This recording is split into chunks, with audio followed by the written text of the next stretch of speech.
हाँ कर दिया। हरे कृष्ण प्रभु जी, दंडवत प्रणाम सभी को। हरे कृष्ण, दंडवत प्रणाम। ओम नमो भगवते वासुदेवाय। ओम नमो भगवते वासुदेवाय। ओम नमो भगवते वासुदेवाय। ओम अज्ञानतिमिरान्धस्य ज्ञानञ्जनशलाकया चक्षुरुन्मीलितं येन तस्मै श्रीगुरुवे नमः। नमः ॐ विष्णुपदाय कृष्णप्रेष्ठाय भूतले श्रीमते भक्तिवेदान्त स्वामिन् इति नामिने। नमस्ते सारस्वते देवे गौरवाणी प्रचारिणे निर्विशेष शून्यवादी पाश्चात देशतारिणी। जय श्री कृष्ण चैतन्य प्रभु नित्यानंद श्री अद्वैत गदाधर श्रीवासादि गौर भक्त वृंद। हरे कृष्णा कृष्ण कृष्ण हरे हरे, हरे रामा राम राम हरे हरे। हरे कृष्ण प्रभु जी, दंडवत प्रणाम। श्रील प्रभुपाद जय। हम ग्रुप बी वर्णाश्रम धर्म पर प्रेजेंटेशन देने जा रहे हैं। कोई त्रुटि हो तो क्षमा प्रार्थी है। पहले हम यह वर्णाश्रम धर्म क्या है। भगवद गीता अध्याय के 13वें श्लोक में भगवान कहते हैं, चातुर्वर्ण्य मया सृष्टम गुण कर्म विभागशः तस्य कर्तारमपि माम विद्य कर्तारम अव्ययम। इस तरह धर्म के सृष्टा स्वयं भगवान है, जो प्रकृति के 3 गुणों और उनसे संबद्ध कर्मों के अनुसार रचा गया है। इसमें सबसे पहले बुद्धिमान मनुष्यों का वर्ग आता है, जो सतोगुण के कारण ब्राह्मण कहलाते हैं, रजोगुण से शत्रु और तमोगुण के मिश्रण से वैश्य और तमोगुण से शूद्र वर्ण की उत्पत्ति होती है। इसी तरह आश्रम है ब्रह्मचर्य, गृहस्थ, वानप्रस्थ और संन्यास। वर्णाश्रम को ध्यान में रखकर नियत कर्म इस तरह बनाए गए हैं जिन्हें करते हुए मनुष्य बद्ध से मुक्त हो सके। विष्णु पुराण में भी कहा गया है कि वर्णाश्रम देश भगवान विष्णु को प्रसन्न करना है, जैसा कि भगवद गीता तीसरे अध्याय के 9वें श्लोक में भगवान ने स्वयं कहा है, यज्ञात् कर्मणो अन्यत्र लोको यम कर्म बंधन तदर्थ कर्म कौन्तेय मुक्त संग समाचरः।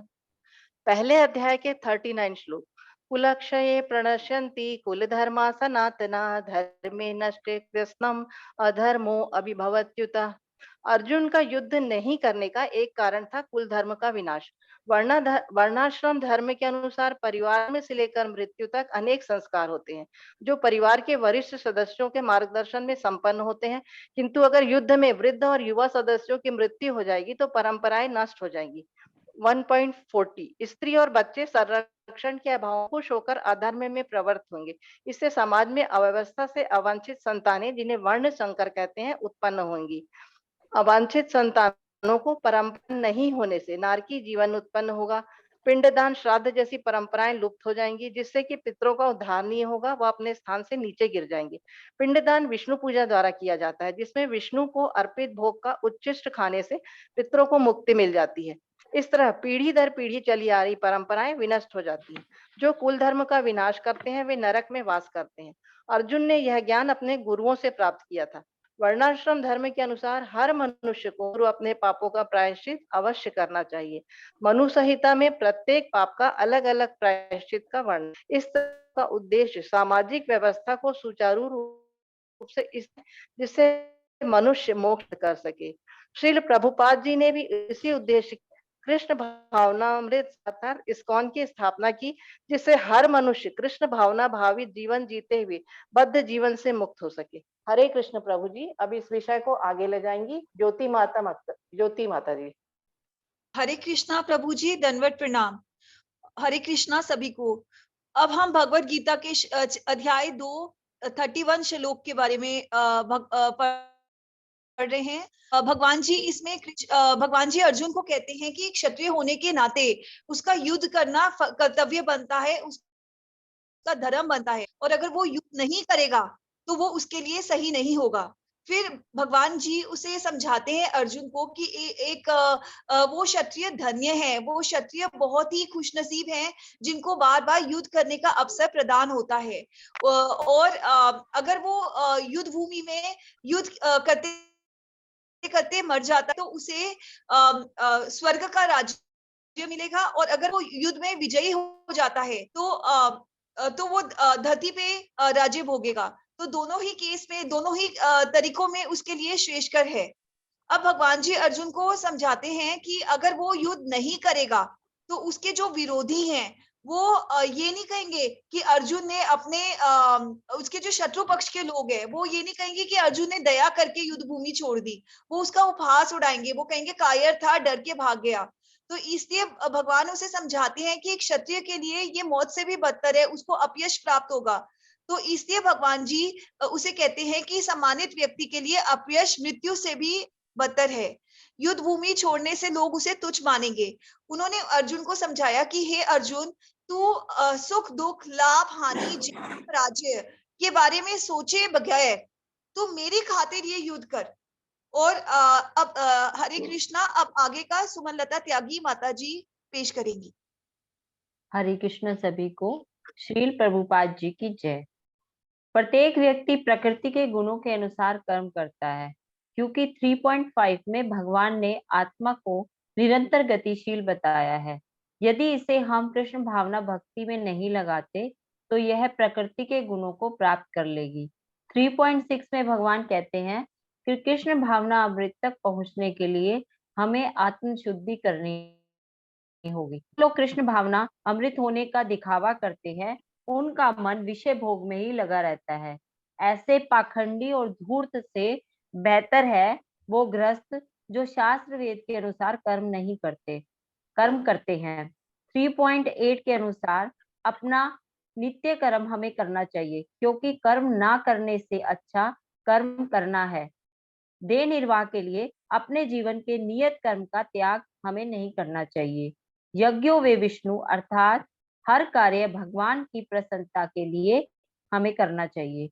जैसा कि विष्णु पुराण में भी कहा गया है, वर्णा आश्रम चारवता पुरुषेन पर पुमान विष्णु नरध्येत, यज्ञ करके देव तुल्य होकर बद्ध जीव से क्रमशः कृष्ण भावना भावित हो सकते हैं। चारों वेद भी भगवान के श्वास से ही उत्पन्न हुए हैं। ब्रह्म संहिता में भी बताया गया है कि भगवान प्रत्येक इंद्री से अनेक कार्य कर सकते हैं। अब जानते हैं कि यज्ञ क्यों जरूरी है, क्योंकि सारे प्राणी मांसाहारी हो या शाकाहारी अंततः शाक या अन्न पर ही आश्रित है, जो वर्षा उष्मा जल से उत्पन्न होते हैं, और ये भगवान द्वारा जो अथोराइज प्रशासक है देव, उनको प्रसन्न करके ही हमें प्राप्त होंगे। 3.11 में भगवान ने बताया है कि यज्ञ से हमारे खाद्य पदार्थ शुद्ध होते हैं। आहार सत्व शुद्धो स्वत्व शुद्धो ध्रुवा स्मृति स्मृति लभ्ये सर्व ग्रंथिना विप्रमोक्षः। खाद्य पदार्थ के शुद्ध होने से मनुष्य जीवन शुद्ध हो जाता है, और जीवन शुद्ध होने से स्मृति के शुद्धि होती है, और स्मृति शुद्धि से उसके सूक्ष्म तंतु शुद्ध होते हैं, और स्मृति तंतुओं के शुद्ध होने पर मनुष्य मुक्ति मार्ग का चिंतन कर सकता है, और ये सब मिलकर कृष्ण भावना अमृत तक हमको पहुंचाते हैं। अब 3.13 के अनुसार भगवान ने कहा कि भगवान के प्रसादम को ग्रहण करने से शरीर का हमारा आध्यात्मिक पोषण होता है, जिससे हमारे पाप कर्मों के फलों का विनाश होता है। इससे शरीर स्वस्थ होता है, और भोग को रोगाणुरोधी टीके के समान कहा गया है। और यदि हम भगवान का भोग ना लगाकर केवल इंद्रिय तृप्ति के लिए भोजन करते हैं तो हम चोर हैं और हम पाप ग्रहण कर रहे हैं, जिससे हमें सुख प्राप्ति नहीं होगी, और अगला जीवन हमारा कुकरों सुकरों को भी प्राप्त हो सकता है। अतः प्रसादम ही हमें ग्रहण करना चाहिए। हरे कृष्णा। अब आगे सुधा माता जी। हरे कृष्णा प्रभु जी, हरे कृष्णा माता जी। भगवत गीता के 3.22 में कहा है, न म पार्थ अस्ति कर्तव्यम त्रिषु लोकेश किंचनः नन्वाप्तम अवाप्तव्यम वर्त एव च कर्मणि। हे प्रतापुत्र, के लिए कोई भी कर्म नियत नहीं है, न मुझे किसी वस्तु का अभाव है और न ही आवश्यकता ही है। कर्म करने में तत्पर रहता हूँ। परमेश्वर समस्त नियंताओं के नियंता है, फलतः उनके सारे कार्य अनुक्रम के अनुसार संपन्न हो जाते हैं। क्षत्रिय धर्म है दीन दुखियों को आश्रय प्रदान करे। 3.23 में कहते हैं, क्योंकि यदि मैं नियत कर्मों का सावधानी पूर्वक ना करूं तो हे पार्थ, ये निश्चित है कि सारे मनुष्य मेरे पद का ही अनुगमन करेंगे। अतः हमें श्री कृष्ण के पद चिन्हों का ही अनुसरण करना चाहिए।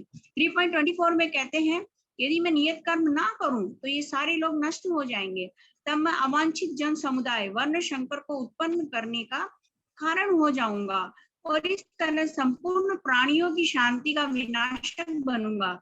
भगवान समस्त जीवों के पिता हैं, अतः हमें भगवान के पद चिन्हों का ही अनुसरण करना चाहिए। 3.25 में कहते हैं, जिस प्रकार अज्ञानी जन फल की आसक्ति से कार्य करते हैं, उसी तरह विद्वान जनों को चाहिए कि वे लोगों को उचित पथ पर ले जाने के लिए अनासक्त रहकर कार्य करें। पुरुष भौतिक कार्यों में आसक्त रहता है, वह इंद्रिय तृप्ति के लिए कार्य करता है, जबकि दूसरा श्री कृष्ण की तुष्टि के लिए। 3.26 में कहते हैं, विद्वान व्यक्ति को चाहिए कि वह सकाम कर्मों में आसक्त अज्ञानी पुरुषों को कर्म करने से रोके नहीं, ताकि उनके मन विचलित ना हो। यदि वह कृष्ण भावना भावित हैं तो सीधे भगवान की सेवा में लग सकते हैं। ऐसे भाग्यशाली व्यक्ति को वैदिक अनुष्ठान की आवश्यकता नहीं रहती, वह कृष्ण भावना व्रत में रहकर सारे फल को प्राप्त कर सकता है। हरे कृष्णा। अब संजीव प्रभु जी आगे मेरे इनको लेके जाएंगे। हरे कृष्ण प्रभु जी। हरे कृष्णा एवरीवन। श्लोक का 4:13 के ये कहा जा रहा है कि वेदों में लोगों के वर्ण के अनुसार उन्हें 4 श्रेणियों में विभक्त किया गया है और यह वर्गीकरण उनके जन्म के अनुसार ना करके उनकी प्रकृति के अनुसार किया गया है। वैदिक दर्शन में भी यह वर्णन मिलता है, शक्ति द्वारा 3 गुण निर्मित होते हैं, सत्व गुण, रजोगुण और तमोगुण। ब्राह्मणों में सत्व गुण की प्रधानता होती है और वे ही वर्णाश्रम व्यवस्था के रचयिता हैं, जिसमें सर्वप्रथम बुद्धिमान मनुष्यों का वर्ग आता है, जो सत्वगुणी होने के कारण ब्राह्मण कहलाते हैं। किंतु कृष्ण भावना भावित व्यक्ति ब्राह्मण से भी बढ़कर होता है। जो मनुष्य ब्राह्मण के सीमित ज्ञान को लांघकर भगवान श्री कृष्ण के ज्ञान तक पहुंच जाता है, वही कृष्ण भावना भावित होता है, अर्थात वैष्णव होता है। श्री कृष्ण ने इस श्लोक में स्पष्ट किया है कि इस वर्णाश्रम व्यवस्था का वर्गीकरण लोगों के गुणों और कर्मों के अनुसार था। यद्यपि भगवान संसार के सृष्टा हैं, किंतु फिर भी वे अकर्ता हैं। जैसा का जल वनों में समान रूप से गिरता है, किंतु कुछ बीजों से बरगद के वृक्ष उगते हैं और कुछ बीजों से सुंदर पुष्प खिलते हैं, और वहीं कहीं कहीं कांटेदार झाड़ियां भी निकलती हैं। वर्षा बिना पक्षपात के जल प्रदान करती है और इस भिन्नता के लिए उत्तरदायी नहीं होती। इसी प्रकार भगवान जीवात्माओं को कर्म करने के लिए शक्ति प्रदान करते हैं और वे अपनी इच्छानुसार इसका प्रयोग करने का निर्णय लेने के लिए स्वतंत्र हैं, किंतु भगवान उनके कर्मों के लिए उत्तरदायी नहीं होते। श्लोक 4:31 से नेक्स्ट स्लाइड प्रभु जी। श्लोक 4:31 से 33 के बीच में ये समझाया गया है कि यज्ञ करने से अर्थात निष्काम भावपूर्वक दूसरों को सुख पहुंचाने से समता का अनुभव हो जाना ही यज्ञ शिष्ट अमृत का अनुभव करना है। कर्तव्य यदि केवल कर्तव्य समझकर किया जाए तो केवल दूसरों के हित के लिए किया जाने वाला कर्म ही कर्तव्य होता है। जो कर्म अपने लिए किया जाए वे कर्तव्य नहीं होता, परंतु कर्म मात्र होता है, जिससे मनुष्य बंधता है। केवल स्वार्थ भाव से अपने लिए कर्म करने से इस लोक में संघर्ष उत्पन्न हो जाएगा और सुख शांति भंग हो जाएगी और परलोक में भी कल्याण नहीं होगा। जिन यज्ञों में द्रव्यों यानी पदार्थों तथा कर्मों की आवश्यकता होती है, वे सब यज्ञ द्रव्य में होते हैं। ऐसे द्रव्य में यज्ञ से ज्ञान यज्ञ श्रेष्ठ है, क्योंकि ज्ञान यज्ञ कर्म की आवश्यकता नहीं होती। यहाँ भगवान कहते हैं कि संपूर्ण कर्म ज्ञान यज्ञ में परिसमाप्त हो जाता है। द्रव्य में यज्ञ समाप्त करके ही ज्ञान यज्ञ किया जाता है। जब तक मनुष्य अपने लिए कर्म करता है, तब तक उसका संबंध क्रियाओं और पदार्थों से बना रहता है। जब तक क्रियाओं और पदार्थों से संबंध बना रहेगा, तभी तक अंतःकरण में अशुद्धि रहती है। इसलिए अपने कर्म ना करने से ही अपने लिए कर्म ना करने से ही अंतःकरण शुद्ध होता है। अंतःकरण में 3 दोष रहते हैं। मल, जिसको हम संचित पाप कहते हैं, विक्षेप, जिसमें चंचलता को समझते हैं, और आवरण, जिसे हम अज्ञान के नाम से भी जानते हैं। अपने लिए कोई भी कर्म ना करने से, अर्थात संसार मात्र की सेवा के लिए कर्म करने से, जब साधक के अंतःकरण में स्थित मल और विक्षेप दोनों दोष मिट जाते हैं, तब वह ज्ञान की प्राप्ति के द्वारा आवरण दोष को मिटाने के लिए कर्मों का स्वरूप से त्याग करके गुरु के पास जाता है। उस समय वह कर्मों और पदार्थों से ऊंचा उठ जाता है, अर्थात कर्म और पदार्थ उसके लक्ष्य नहीं रहते, बल्कि एक चिन्मय तत्व ही उसका लक्ष्य रहता है, और यही संपूर्ण कर्मों और पदार्थों का तत्व ज्ञान में समाप्त होना भी है। हरे कृष्ण। आगे अंजना माता जी इसे आगे बढ़ाएंगे। हरे कृष्ण प्रभु जी, दंडवत प्रणाम। श्रील प्रभुपाद जी की जय। अध्याय 5 का 9वें श्लोक में भोक्तारम यज्ञ तपसाम सर्वलोक महेश्वरम सुहृदम सर्वभूतानाम ज्ञात्वा मां शांति मृच्छति। भगवान प्रकृति के स्वामी हैं। जीव माया से बद्ध होकर भौतिक आवश्यकताओं की पूर्ति हेतु कर्म करता है और सर्वत्र अपना प्रभुत्व जमाता है। भगवान के पूर्व ज्ञान के साथ कर्म करना ही भक्ति योग है। ज्ञान योग से ही भक्ति योग प्राप्त किया जा सकता है। शांति का सबसे बड़ा सूत्र ही है भगवान कृष्ण ही समस्त मानवीय कर्मों के भोक्ता है। अध्याय 9 के 32वें श्लोक में भगवान, इसमें ऊंच नीच स्त्री पुरुष का भेदभाव नहीं रहता। भक्ति योग इतना प्रबल है कि निम्न कुल के लोग भी मेरी परम सिद्धि प्राप्त कर सकते हैं। भगवान कृष्ण की शरण जो ग्रहण करते हैं वे योगियों से भी महान बन जाते हैं। अध्याय 9 के 33वें श्लोक में भगवान ने कहा है कि अनित्यम असुखम लोकम, ये संसार अनित्य और दुखमय है, लेकिन मायावादी इसे नित्य और आनंदमय मानते हैं। भगवान को प्राप्त करने की भगवत भक्ति ही एकमात्र विधि है। अतः सभी व्यक्तियों को कृष्ण में अपना जीवन सफल बनाना चाहिए, क्योंकि कृष्ण ही परम पुरुषोत्तम है और सारा जगत और देवता उनके अधीन है। हरे कृष्ण प्रभु जी, दंडवत प्रणाम। आगे सुमन खुल्लर माता जी आगे ले जाएंगी इसे।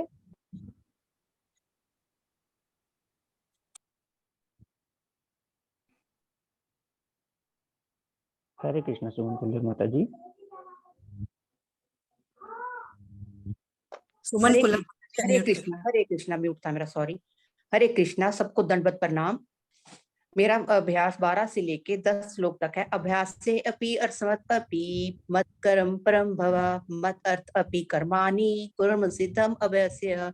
श्री भगवान कहते हैं यदि तुम भक्ति योग की विधि विधानों का अभ्यास नहीं कर सकते तो मेरे लिए कर्म करके तुम सिद्धि को प्राप्त होगे। अगर तो अभ्यास योग के भी असमर्थ है तो मेरे लिए कर्म करने के प्राण्य हो जा, और मेरे लिए कर्मों को करता हुआ भी सिद्धि को प्राप्त हो जाएगा। यह वर्ण आश्रम धर्म अनुसार शरीर और आजीविका संबंधी लौकिक एवं भजन, ध्यान, नाम जप आदि परमार्थिक कर्मों का उद्देश्य संसारी भोग और संग्रह ना कर एकमात्र भगवत प्राप्ति, भोग और संग्रह न होकर जो कर्म भगवत प्राप्ति के लिए यदि भगवान ज्ञान अनुसार किए जाते तो उन्हें मत कर्म कहते हैं। जो साधक इस प्रकार कर्मों के पढ़ने में वह मत कर्म परम कहे जाते हैं। यदि किसको भी करने के लिए असमर्थ हो तो आत्म संयम से युक्त होकर मेरी प्राप्ति रूप योग का आश्रय लेकर तुम समस्त कर्मों को फल त्याग कर दो। सेवा और वर्ण आश्रम के अनुसार जीविका तथा शरीर निर्वाह के लिए ये जाने शास्त्र विहित संपूर्ण कर्मों वाचक है। स्वर कर्म फल त्याग से अभिप्राय ममता, आसक्ति, कामना, वासना आदि का त्याग ही है। भविष्य में आने वाले फलों की व्यर्थ चिंताओं और कल्पनाओं के स्वर त्याग का वर्तमान में कर्म त्याग करने का सबसे परम शांति इसमें हमें अथवा भगवान को प्राप्त कर सकते हैं।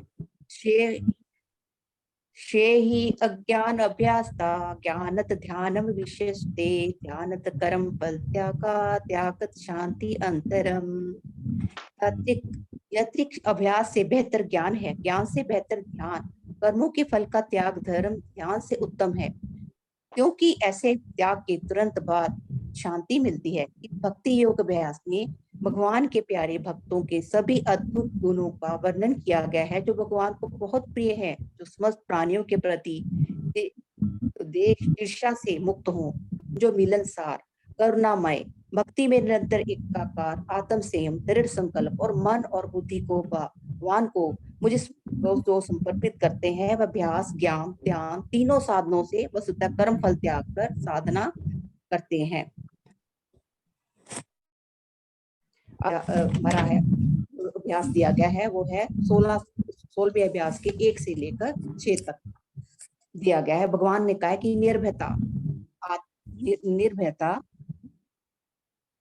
निर्भयता, आत्म शुद्धि, आध्यात्मिक ज्ञान, अनुशील, दान, आत्म संयम, यश प्रज्ञा, वेद, त्याग, तपस्या, सरलता, अहिंसा, सत्याग्रह, वहीनता, भद्रता, लज्जा, संकल्प, तेज, क्षमा, धैर्य, पवित्रता, ईर्ष्या तथा समान की अभिलाषा से मुक्ति, ये सारे दिव्य गुण हैं जो देवी प्रकृति से संपन्न देवतुल्य पुरुषों से में पाए जाते हैं। यहाँ पर 26 गुण दिव्य हैं। वर्ण आश्रम के अनुसार आचरण होना चाहिए। भले ही भौतिक परिस्थितियां शोचनीय हो, यदि सभी वर्गों के लोग गुणों का अभ्यास करेंगे तो वह क्रमशः आध्यात्मिक अनुभूति के सर्वोच्च पद तक उठ सकते हैं। हरे कृष्णा। अब आगे का संजय प्रभु जी प्रस्तुत करेंगे। हरे कृष्ण प्रभु जी, दंडवत प्रणाम। हरे कृष्ण सभी को दंडवत प्रणाम। भगवान श्री कृष्ण ने 18 में बताया है कि मनुष्य अपने कर्म को किस तरह से करता है, और भगवान श्री कृष्ण ने 18वें अध्याय के 7वें श्लोक में बताया है कि कोई भी मनुष्य यदि अपने नित्य कर्मों को त्यागता है, तो कोई भी मनुष्य यदि अपने भौतिक तुष्टि करने वाले कार्यों को त्यागता है तो कोई दिक्कत नहीं है। किंतु अगर कोई व्यक्ति अपने नियत को त्यागता है, नियत कर्म जैसे भगवान का भोजन बनाना, भगवान को भोग लगाना, भगवान का उच्चिष्ट खाना आदि, इन कर्मों को त्यागता है, तो ये त्याग व्यक्ति का जो है ये तमोगुण के अधीन होता है। यदि कोई कृष्ण भावना अमृत में अग्रसर व्यक्ति अपने कर्म को त्यागता है तो उसका त्याग जो है वह राजसी कहलाता है। भगवान श्री कृष्ण कहते हैं कि राजसी त्याग करने वाले व्यक्ति को कोई फल नहीं मिलता है। यदि कोई व्यक्ति अपना कर्म त्यागता है और वह कर्म जो है वह कर्म के फल की आसक्ति को त्यागता है, तो ऐसा कर्म और ऐसा त्याग जो है वह सात्विक कहलाता है।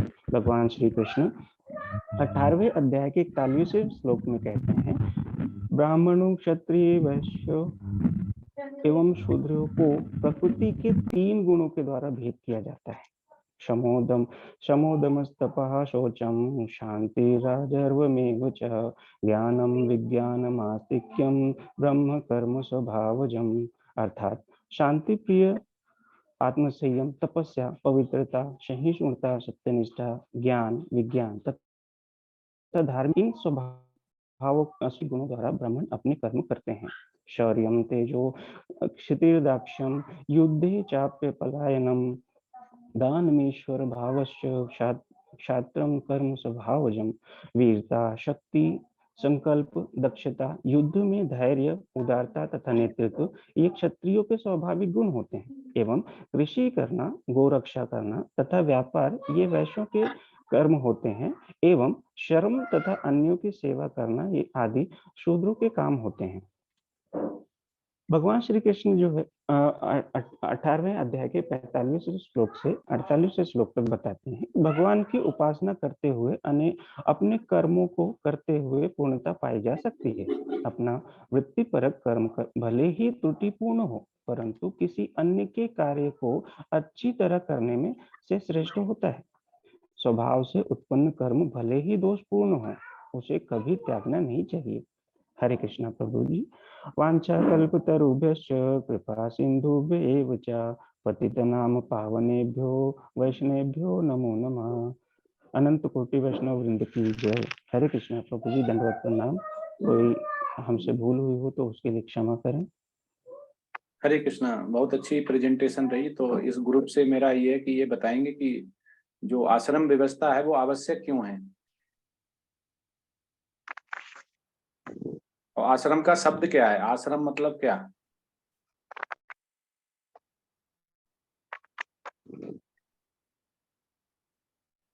हरे कृष्णा प्रभु जी, आश्रम का अर्थ है जो आश्रय प्रदान करे। आश्रय कौन प्रदान करता है?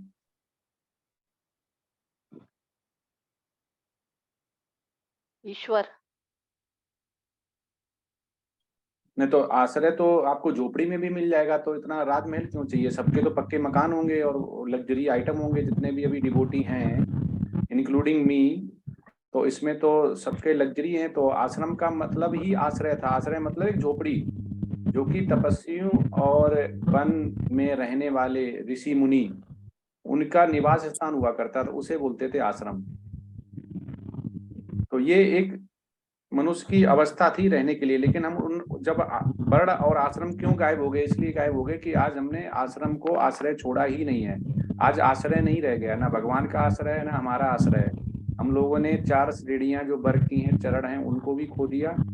और जीवन में जो 100 साल इस कलयुग के लिए लिखे हुए हैं, तो आश्रय को नहीं मार रहे, इसलिए 100 साल भी चले गए।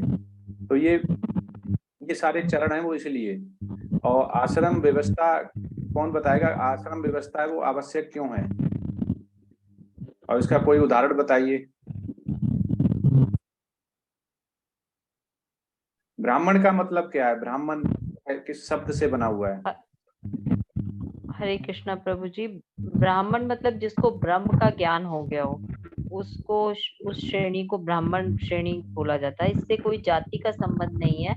कोई शूद्र भी ब्राह्मण हो सकता है और ब्राह्मण भी ब्राह्मण तो है ही। तो किसी भी श्रेणी से वो ब्राह्मण हो सकता है। इसमें जाति का नहीं है। जिसको ब्रह्म ज्ञान हो जाए वही ब्राह्मण है। हरे नहीं, कृष्णा अगर प्रभु जी। शूद्र हो जाएगा तो शूद्र के गुण क्या हैं? शूद्र अगर हो जाएगा तो शूद्री क्यों हुआ? फिर वो शूद्री आपने बोला हुआ, तो शूद्र क्यों हुआ? तो कैसे हम प्रभु जी। बोलेंगे? हाँ जी। ब्राह्मण, प्रभु जी अगर जैसे शूद्र शब्द बोल दिया आपने तो फिर ब्राह्मण ही नहीं हुआ ना, कि शूद्र भी बन सकता है। शूद्र शूद्र तो फिर उसका वर्ण आश्रम में आ गया, वर्ण व्यवस्था जो है उसमें आ गया।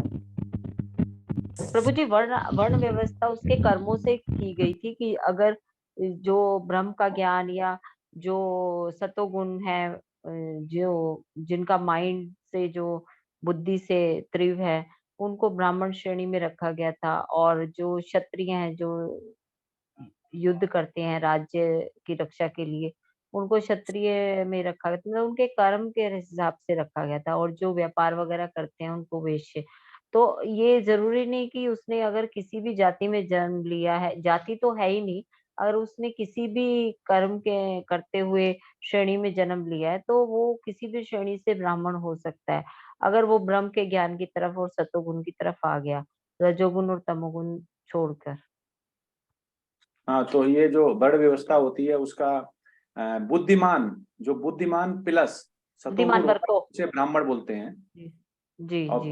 प्रशासक और प्लस रजोगुणी है तो उसे क्षत्रिय बोलते हैं। व्यापारी है, वैश्य है, प्लस रजोगुणी है तो उसको, प्लस तमोगुणी है तो उसको वैश्य बोलते हैं। व्यापारी है, रजोगुण भी है, तमोगुण भी है तो उसको वैश्य बोलते हैं। और श्रमिक है और प्लस तमोगुणी है तो उसको शूद्र बोलते हैं। ये वर्ण व्यवस्था का जो बनाया हुआ है, भगवान ने बताया हुआ है, वो इससे ये निकलता है प्रभुपाद के उससे। और भगवान श्री कृष्ण ने कुछ सबसे बड़ा उदाहरण है, क्योंकि उन्होंने गोकुल में जो गांव 9 लाख गांवों की सेवा की, उससे वो वैश्य हुए। और मथुरा जाकर जब कंस का वध किया और इतने जितने भी उन्होंने युद्ध लड़े, एक भी युद्ध उस समय नहीं हारे थे पृथ्वी पर, तो उन्होंने क्षत्रिय का उदाहरण दिया। और भगवान श्री कृष्ण ने अर्जुन को रथ पे ही गीता का ज्ञान दिया, और उन्होंने, अर्जुन ने उनको गुरु माना, तो ये ब्राह्मण।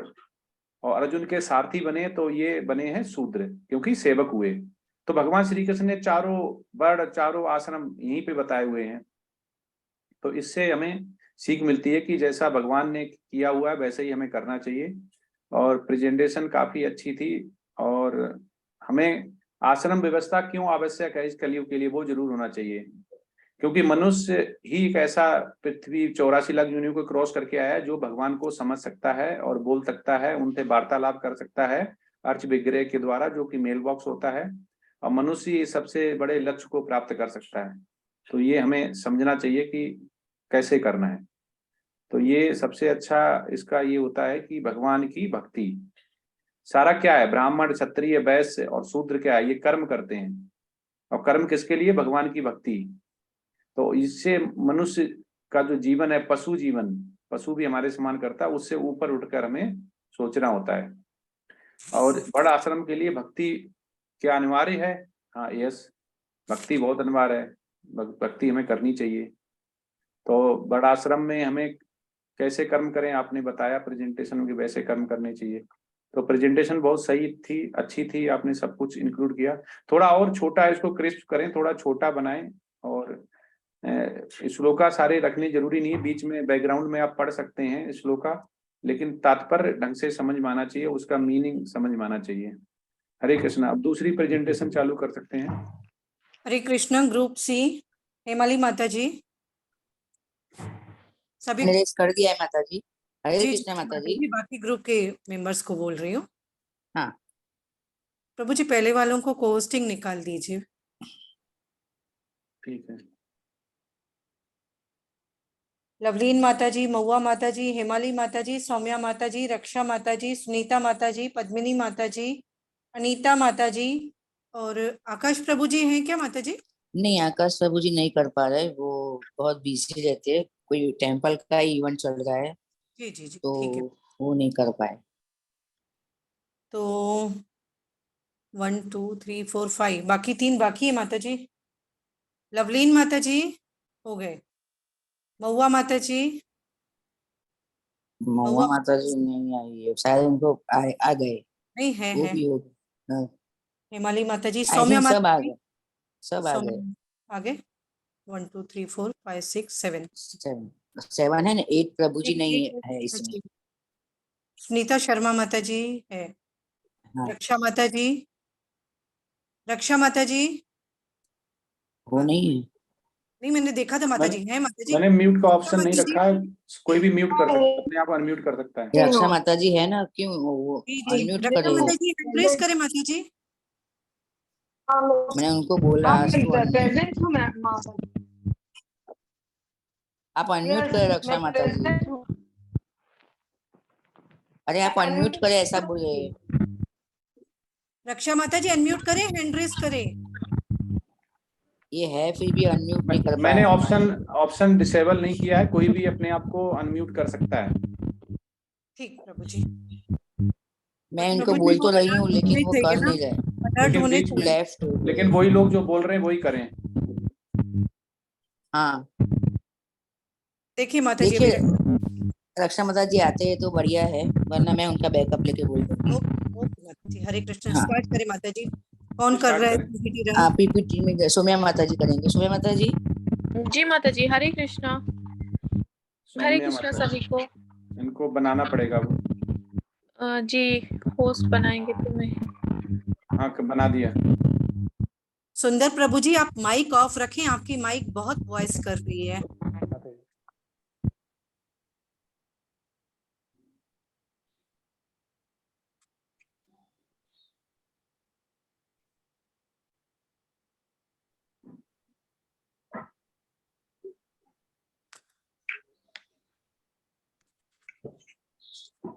हरे कृष्णा सभी को।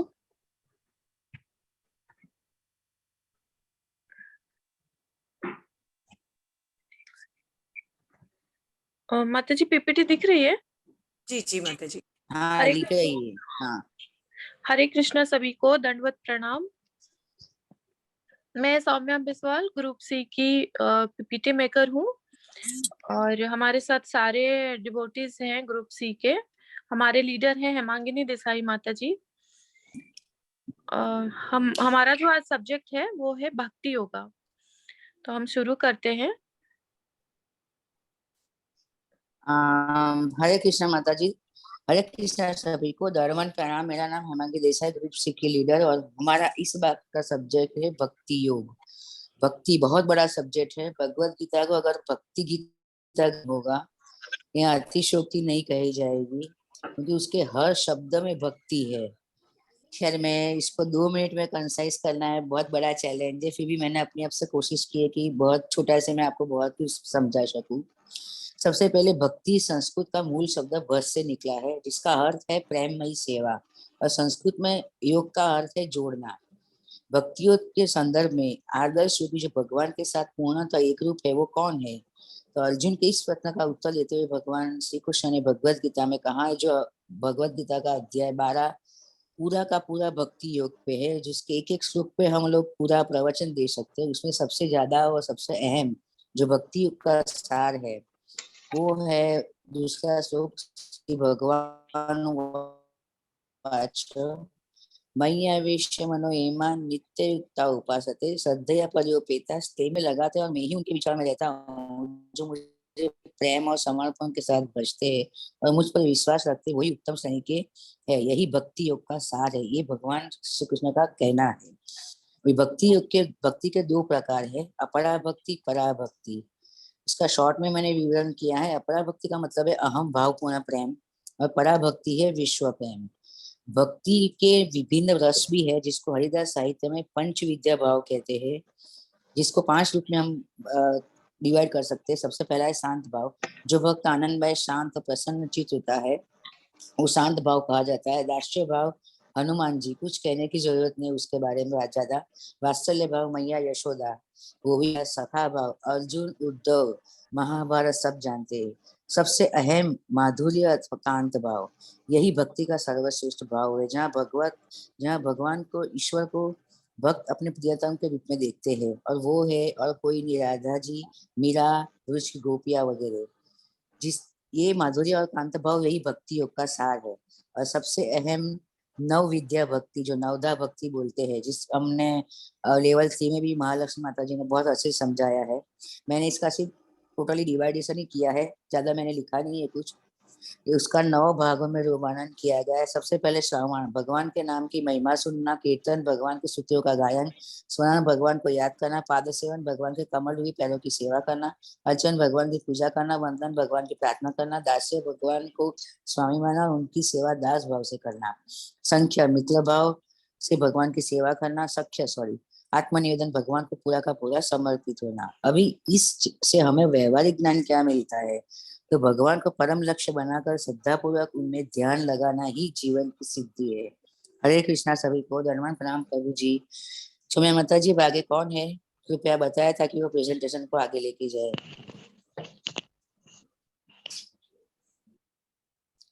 सौम्या माता जी आवाज आ रही है नहीं मेरी? धन्यवाद हेमाली माता जी। अभी सुनीता शर्मा माता जी का है। माता जी आप श्लोका को व्याख्या कीजिए। हरे कृष्णा माता जी, धन्यवाद। हरे कृष्णा प्रभु जी, दंडवत प्रणाम।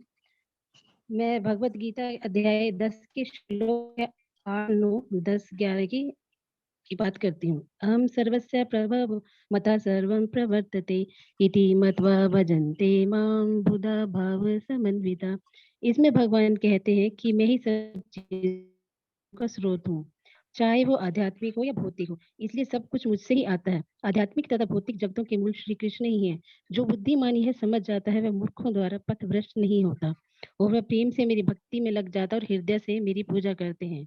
जिनके मन मुझ में रमे हैं और मेरा ही चिंतन करते हैं, जिन्होंने अपना जीवन मुझे समर्पित कर दिया है, जो मुझ में अपना चित्त डाल देते हैं, अपने प्राण न्यौछावर करते हैं और आपस में मेरे विषय में निरंतर बातें करते हैं, मेरी कथाएं करते हुए उन्हें परम संतोष मिलता है, वे आनंद का अनुभव करते हैं। ऐसे लोग जो हमेशा मुझे प्रेम पूर्वक मेरी सेवा में व्यस्त रहते हैं, प्रेम से मेरा भजन करते हैं, प्रीति से मुझे भजते हैं, और मैं उन्हें बुद्धि प्रदान करता हूँ जिससे वो मेरे पास आ सकें। भगवान कहते हैं कि मैं उन पर विशेष कृपा करने के हेतु उनके हृदयों में वास करते हुए ज्ञान के प्रकाशमान दीपक के द्वारा अज्ञान जन्य अधिकार को दूर करता हूँ। क्योंकि जब मनुष्य भक्ति में लगता है और निरंतर हरि कृष्णा का जप करता है, तो उसके अंदर का मल अंधकार दूर हो, क्योंकि हृदय से अंधकार हट जाने पर भक्ति की प्रेम भक्ति से प्रसन्न होकर ही श्री भगवान स्वतः सब कुछ प्रदान ही भगवत गीता का सार है। अध्याय 11 श्लोक संख्या 54 और 55। इस श्लोक में भगवान कहते कि हे अर्जुन, केवल अनन्य भक्ति द्वारा ही तुम मुझे समझ सकते हो, क्योंकि विश्व रूप उन भक्तों के लिए तनिक भी आकर्षण नहीं होता जो भगवान से शुद्ध प्रेम करते हैं। भगवान अपने आदि कृष्ण रूप में ही प्रेम का आदान प्रदान करते हैं। बिना कुछ इच्छा के जब हम भगवान की प्रेम भक्ति करते हैं तो ही भगवान प्रकट होते हैं। भगवान कहते हैं कि मेरे लिए काम करो, मुझको अपने जीवन का लक्ष्य बनाओ, मेरे भक्त बन जाओ, बुरे संग से दूर रहो, समय व्यर्थ नहीं करो, किसी से बैर नहीं करो, सबसे मित्रता करो, तभी तुम मुझे निश्चय रूप से प्राप्त कर सकते हो। हरे कृष्णा प्रभु जी, धन्यवाद प्रणाम। धन्यवाद सुनीता माता जी।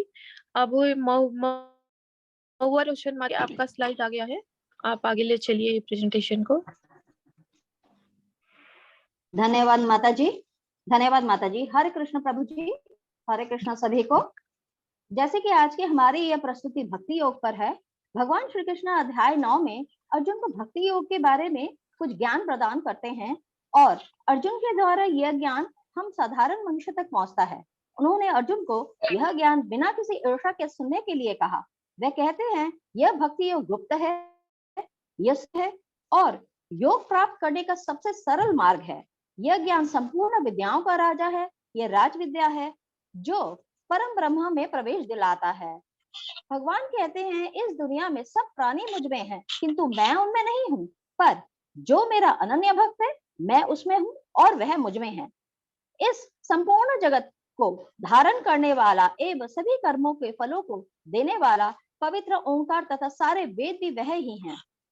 श्रद्धा से युक्त सकाम भक्त जब दूसरे देवताओं को पूजते हैं वह असल में भगवान को ही पूजते हैं, किंतु उनका यह पूजा अज्ञान पूर्वक होता है। जैसे कि देवताओं को पूजने वाला देवताओं को ही प्राप्त करता है और स्वयं भगवान को पूजने वाला भक्त उनको प्राप्त करता है और उनका पुनर्जन्म नहीं होता। जब कोई शुद्ध भक्त भगवान को प्रेम से पुष्प, पत्र, फल, जल आदि अर्पण करता है तो भगवान उसे सगुण रूप से प्रकट होकर स्वीकार करते हैं। जो उनके शरण लेते हैं भले ही वह निम्न जन्म क्यों न हो, वह उनके शरण होकर परम धाम को तक पहुंच पाते हैं। अंत में भगवान हमें यह समझाते हैं कि हमें सदा अपने मन को उनके चिंतन में लगाना चाहिए, वह ही परम लक्ष्य है। उनमें पूर्णता से लीन होने पर निश्चय ही हम उनके पास पहुंच पाएंगे। धन्यवाद प्रभु जी, धन्यवाद सभी को। हरे कृष्णा। धन्यवाद। अभी अनीता खंडेलवाल माता जी, आप अपना श्लोकास को व्याख्या कीजिए। हरे कृष्णा माता जी, हरे कृष्णा प्रभु जी, हरे कृष्णा सभी को। आज का विषय हमारा है भक्ति योग पे। मैं भगवत गीता चैप्टर 4 के श्लोका 9 और 10 पे व्याख्या करूंगी। इसमें भगवान अपने जन्म और कर्म को दिव्य बताते हैं और वो कहते हैं कि जो मनुष्य भगवान के आविर्भाव के सत्य को समझ लेता है वह इस भवबंधन से मुक्त हो जाता है और इस शरीर को छोड़ते ही वह तुरंत भगवान के धाम को लौट जाता है। इसलिए वो कहते हैं कि मेरे आविर्भाव तथा कर्मों की असाधारण तथा दिव्य प्रकृति को तत्व से जानना बहुत जरूरी है। हे अर्जुन, यदि कोई को तत्व से जान लेता है तो उसको इस शरीर को छोड़ने पर इस भौतिक संसार में पुनः नहीं आना पड़ता, अभी तो वह मेरे सनातन धाम यानी भगवत धाम को प्राप्त होता है। कृष्ण के समर्पित भक्त उनके जन्म और लीलाओं को दिव्य और शाश्वत मानते हैं, लेकिन अन्य लोग जो अलग अलग लक्ष्यों के लिए उनसे प्रार्थना करते हैं वे ऐसा नहीं मानते। जो मनुष्य भगवान के आविर्भाव के सत्य को समझ लेता है उसकी इस भव बंधन से मुक्ति संभव है। भगवान देवकी और वासुदेव के समक्ष चतुर्भुज रूप में प्रकट हुए थे। यह भगवान के जन्म की दिव्यता है, दिव्य प्रकृति है। यदि हम उनकी जन्म की लीलाओं और जन्म की दिव्यता में विश्वास विकसित कर लें तो हम आसानी से उनके व्यक्तिगत रूप की भक्ति में संलग्न हो सकेंगे और सर्वोच्च गंतव्य को प्राप्त कर सकेंगे। यदि हम भगवान की भक्ति में संलग्न होना चाहते हैं तो हमें उनकी लीलाओं के प्रति दिव्य भावनाओं को विकसित करना होगा और उन्हें उनके नाम, रूप, गुण, लीलाओं, निवास और सहयोगियों के प्रति दैवी भावनाओं को विकसित करना चाहिए। भगवान न तो लकड़ी में है और न ही पत्थर में, बल्कि भक्ति पूर्ण हृदय में निवास करते हैं। इसलिए प्रेम भाव से उनकी पूजा अपने काम भक्तों के साथ अनेकानेक दिव्य रूपों में सदैव संबंधित रहते हैं। भगवान को जान लेने से ही मनुष्य का जन्म और मृत्यु से मुक्ति की पूर्ण अवस्था प्राप्त कर सकता है। हरे कृष्णा प्रभु जी, हरे कृष्णा। धन्यवाद माता जी। अभी पद्मिनी राजावत माता जी, आप प्रेजेंटेशन को आगे ले चलिए। सभी को हरे कृष्णा। मैं पद्मिनी राजावत ग्रुप सी से हूँ। हमारा आज का विषय है भक्ति। श्रीमद् भगवत गीता के अध्याय 13 का श्लोक 11, अध्याय 14 का श्लोक 26 और अध्याय 15 के श्लोक 18 और 19 का तात्पर्य है कि शुद्ध भक्ति गुणों के परे जाने की विधि है। भगवान श्री कृष्ण को जान लेने पर मनुष्य वास्तव में स्वयं दिव्य आनंदमय हो जाता है। भक्ति का अर्थ है सेवा, आराधना और अत्यंत अनुराग। भक्ति का मतलब है पूर्ण समर्पण। सरल शब्दों में हम कह सकते हैं कि हमारी आत्मा परमात्मा की डोर से बंध गई। भगवान के प्रति निष्ठापूर्वक समर्पित होने वाला सच्चा साधक ही भक्त है। मनुष्य जीवन का मूल उद्देश्य भक्ति करना है। भक्ति में न केवल शक्ति होती है बल्कि अनंत शक्ति होती है। भगवान श्री कृष्ण की गोवर्धन लीला और वेद पुराणों अनुसार भक्ति सूत्र और भगवत गीता से यह सिद्ध होता है कि भक्ति केवल भगवान श्री कृष्ण की करनी चाहिए, देवताओं की नहीं, क्योंकि भगवान तीनों गुणों से परे हैं। भगवान आत्मा नहीं परमात्मा है। हमें सब कुछ कृष्ण को केंद्रित में रखकर करना चाहिए। भक्ति का अर्थ होता है आदान प्रदान, जो भक्त और भगवान के बीच में होता है। कलयुग में भगवान के पवित्र नामों का जप हरे कृष्णा कृष्णा कृष्णा हरे हरे, हरे राम राम राम हरे हरे ही सरल भक्ति है। हरे कृष्णा। धन्यवाद माता जी। अभी लवलीन कोहली माता जी, आप अपने स्लाइड्स को प्रेजेंट कीजिए। हरे कृष्णा प्रभु जी, दंडवत प्रणाम। हरे कृष्णा सबको। मैं लवलीन कोहली, हमारा टॉपिक है भक्ति और मुझे भगवत गीता के चैप्टर मिले हैं अध्याय 2 के 49, 50, 51 एंड 61 और अध्याय 3 के 9। किसी कार्य को निष्पादित करने के दो प्रकार के दृष्टिकोण होते हैं। हमारे द्वारा संपन्न की जाने वाली बाह्य गतिविधियां, उनके प्रति हमारी आंतरिक मनोवृत्ति। उदाहरण, एक श्रमिक एक पवित्र कार्य मंदिर का निर्माण करता है, परंतु उनकी मनोवृत्ति संसारिक केवल अर्जित परिश्रम में ही रुचि होती है। कई तपस्वी मनोवृत्ति के होते हैं जो ये कार्य भगवान की सेवा समझकर करते हैं। जो लोग स्वयं को सुखी रखने के प्रयोजन कर्म करते हैं वे दुखी होते हैं। जो बिना आसक्ति के कर्तव्य पालन करते हैं श्रेष्ठ कहलाते हैं। कर्मयोग विज्ञान में संबंध में उपदेश सुनकर प्राय लोग आश्चर्य व्यक्त करते हैं कि यदि वे परिणाम में प्रति आसक्ति का त्याग कर देते हैं तब उनकी कार्य कुशलता कम हो जाएगी। भगवान कृष्ण स्पष्ट बोलते हैं कि बिना निजी स्वार्थ के कार्य करने से हमारे कार्य की गुणवत्ता कम नहीं होती, अपितु हम पहले से अधिक कुशलता प्राप्त करते हैं। सकाम कर्मों के संलग्न के बाद भी संतोष की प्राप्ति नहीं होती है। फल के प्रति आसक्त होकर कष्ट बढ़ते हैं, ना ही कम होते हैं। इसलिए इस जगत में सब दुखी रहते हैं। कारण कुछ भी है, भौतिक है या शारीरिक, आध्यात्मिक ज्ञान से हम जान लेते हैं कि भगवान सभी पदार्थों के भोक्ता हैं। आसक्ति भाव को त्याग कर सब भगवान को अर्पित करते हैं। सुख दुख का समान रूप से स्वीकार करते हैं और जन्म मृत्यु के बंधन से मुक्त होते हैं। भगवत गीता के 61 श्लोक में युक्त शब्द का अर्थ है जुड़ना।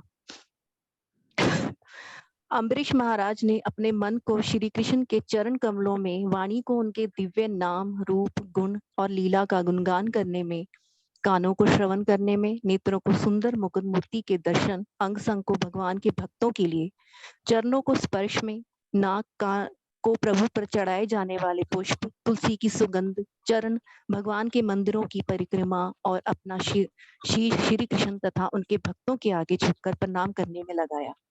इस प्रकार अपनी समस्त इंद्रियों को प्रभु सेवा में तल्लीन कर वश में किया। भगवान के सुख के लिए यज्ञ के रूप में किया गया कार्य माया से मुक्त कराता है और इंद्रियों के सुख हेतु कार्य करना माया से बांधता है। हम एक क्षण के लिए भी अकर्म नहीं रह सकते क्योंकि हमारा मन खाली नहीं रहता है। इसलिए कोई भी कार्य इंद्रियों की तृप्ति के लिए नहीं अपितु भगवान की सेवा में करना चाहिए। हरे कृष्णा। धन्यवाद प्रभु जी। हरे कृष्णा माता जी। अभी रक्षा माता जी, ये स्लाइड आपका है, आप व्याख्या कीजिए अपने श्लोका को। हरे कृष्ण प्रभु जी। हरे कृष्ण सभी को।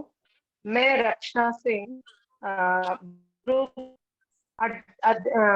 गीता के अध्याय 8 के 28वें श्लोक की मैं व्याख्या करना चाहती हूँ। इस पूरे अध्याय में श्री कृष्ण ने अर्जुन के माध्यम से भक्ति योग का उपदेश दिया।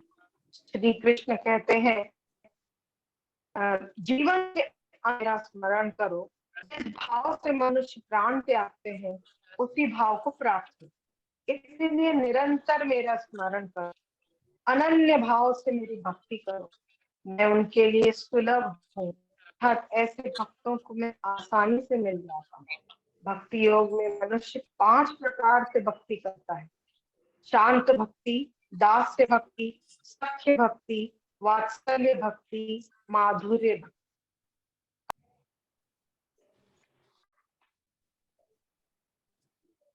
हरे कृष्णा माता जी, लगता है उनका नेट का इश्यू आया है। प्रभु जी, मैं उसका बैकअप लेके बैठ हूँ। हेमांगी देसाई माता जी बोल रही हूँ, मैं उनका बैकअप से पूरा कर देती हूँ। इस श्लोक में इस अध्याय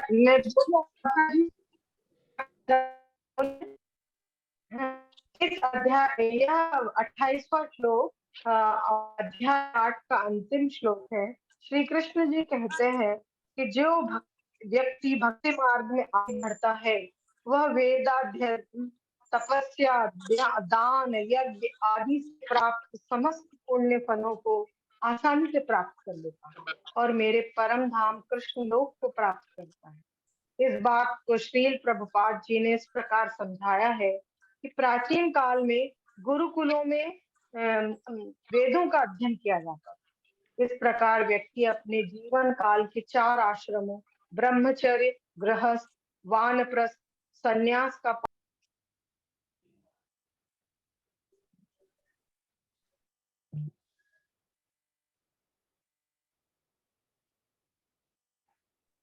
हरे कृष्ण। हेमाली माता जी, आप बैकअप ले लीजिए।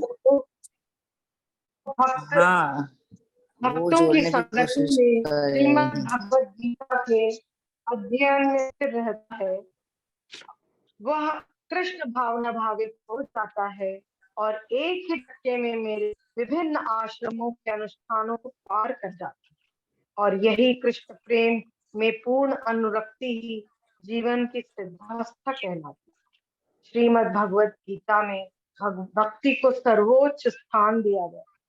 निष्कर्ष रूप में हम यह कह सकते हैं कि भगवत प्राप्ति का सरल मार्ग शुद्ध प्रेम भक्ति ही है। हरे कृष्ण प्रभु, हरे कृष्ण। हिमालय माता जी, ये रक्षा माता जी का और एक बार आप बोलेंगे या नेक्स्ट कंटिन्यू करें? प्रभु जी जैसे कहे। प्रभु जी एक बार बोलना है कि फिर कंटिन्यू करें आगे? नहीं, आ गया समझ में, कंटिन्यू करें आगे। हाँ, सुमे माता जी आप अपना कर ले अभी आगे। जी जी जी। हरे कृष्ण सभी को, दंडवत प्रणाम। मैं सौम्या बिस्वाल, ग्रुप सी की पीपीटी मेकर हूँ। ये भक्ति योगा के ऊपर हमारा जो आज का सब्जेक्ट है उसके ऊपर मैंने 2 श्लोका लिया है। भगवत गीता का चैप्टर 18 श्लोका 55 का मैं ये श्लोका व्याख्या करने जा रही हूँ। भक्त्या माम विजानाति यावान्यस्यास्मि तत्त्वतः ततो मां तत्त्वतो ज्ञात्वा विसते तदनंतरम। इसमें श्री कृष्ण जी ये कहते हैं कि पराभक्ति वो होती है जिसके बाद कुछ बाकी नहीं रह जाता। पराभक्ति का परिणाम होता है ज्ञान की पराकाष्ठा। श्री कृष्ण कहते हैं कि यही वो पराभक्ति है जिसके द्वारा योगी मुझ परमात्मा को प्राप्त कर लेता है। श्री कृष्ण जैसे हैं, जो है, जितने हैं, वो जान लेना ही भक्ति है। कृष्ण के सत्य स्वरूप को जान लेना ही भक्ति है, ये श्री कृष्ण कहते हैं। अभी भगवत गीता का चैप्टर 18 का 66 श्लोका मैं बोल रही हूँ। सर्वधर्मान्त परित्यज्य मामेकं शरणं व्रज अहं त्वां सर्व पापेभ्यो मोक्षयिष्यामि मा शुचः। ये श्लोका के थ्रू भगवान श्री कृष्ण अर्जुन को ये कहते हैं कि अपना अहंकार, अपना खुद का अस्तित्व, अपना होने का भाव, ये सबको भूलकर श्री कृष्ण को समर्पण कर देना ही भक्ति है। वो अर्जुन से ये कहते हैं कि सभी प्रकार के धर्मों को परित्याग करो और केवल मेरी शरण ग्रहण करो। मेरी शरण ग्रहण करने में मैं तुम्हें समस्त पाप कर्मों की प्रतिक्रियाओं से मुक्त कर दूंगा और तुम डरो मत। हरे कृष्णा कृष्ण कृष्ण हरे हरे, हरे राम राम राम हरे हरे। हरे कृष्णा सभी को। और ये एंडिंग प्रेयर के साथ मैं ये प्रेजेंटेशन को यहीं पर क्लोज करती हूँ।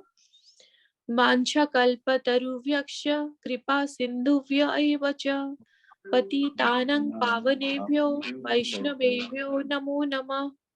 वैष्णवेभ्यो नमो नमः। वैष्णवेभ्यो नमो नमः। हरे कृष्ण सभी को। हरे कृष्णा। पीपीटी सही बनाया, लेकिन इसके कुछ कंटेंट जैसे रेड लिख दिए मुझे तो नहीं दिख रहे हैं, तो बिल्कुल पीछे बैकग्राउंड में ज्यादा ना रखें और फॉन्ट ऐसा यूज करें जैसे ये रेड में श्लोका ये मुझे नहीं दिख रहा है, व्हाइट और ब्लैक वाला दिख रहा है। प्रभु जी ये प्रेजेंटेशन तो आप जो बोले वो सही है, लेकिन वो ऐसे नहीं दिखा क्योंकि मैं मोबाइल में प्रेजेंट कर रही हूँ। अनफॉर्चुनेटली वो मेरे लैपटॉप से कनेक्ट नहीं हो पा रहा है, इस वजह से ये थोड़ा डिफरेंट दिख रहा है। अदरवाइज वो ठीक है, मैंने शेयर किया था ग्रुप में और ठीक है, ये मोबाइल के लिए ये दिख रहा है ऐसा सब। हाँ, तो इस ग्रुप से मेरा 2-3 क्वेश्चन है जो से क्लैरिटी आएगी कि आप लोगों ने कितना डीपली इसको पढ़ा है। कोई एग्जाम्पल दें कि क्या होता है, कर्म के द्वारा भक्ति क्या है और ज्ञान के द्वारा भक्ति क्या है और ध्यान के द्वारा भक्ति क्या है, इसको सिंपल भाषा में समझाएं। पहला है कर्म के द्वारा भक्ति, इसका कोई एग्जाम्पल बताएं।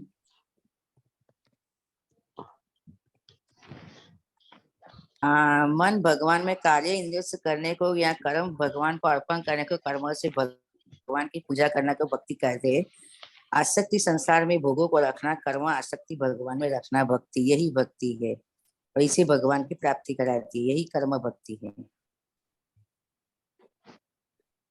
हरे कृष्णा प्रभु जी। हाँ सही है माता जी, लेकिन इसको और अगर आचार्य लोग क्या बोलते हैं, आचार्य लोग ये बोलते हैं कि अच्छे तथा बुरे कर्म दो ही तरह के होते हैं और इन दोनों के ही फल होते हैं।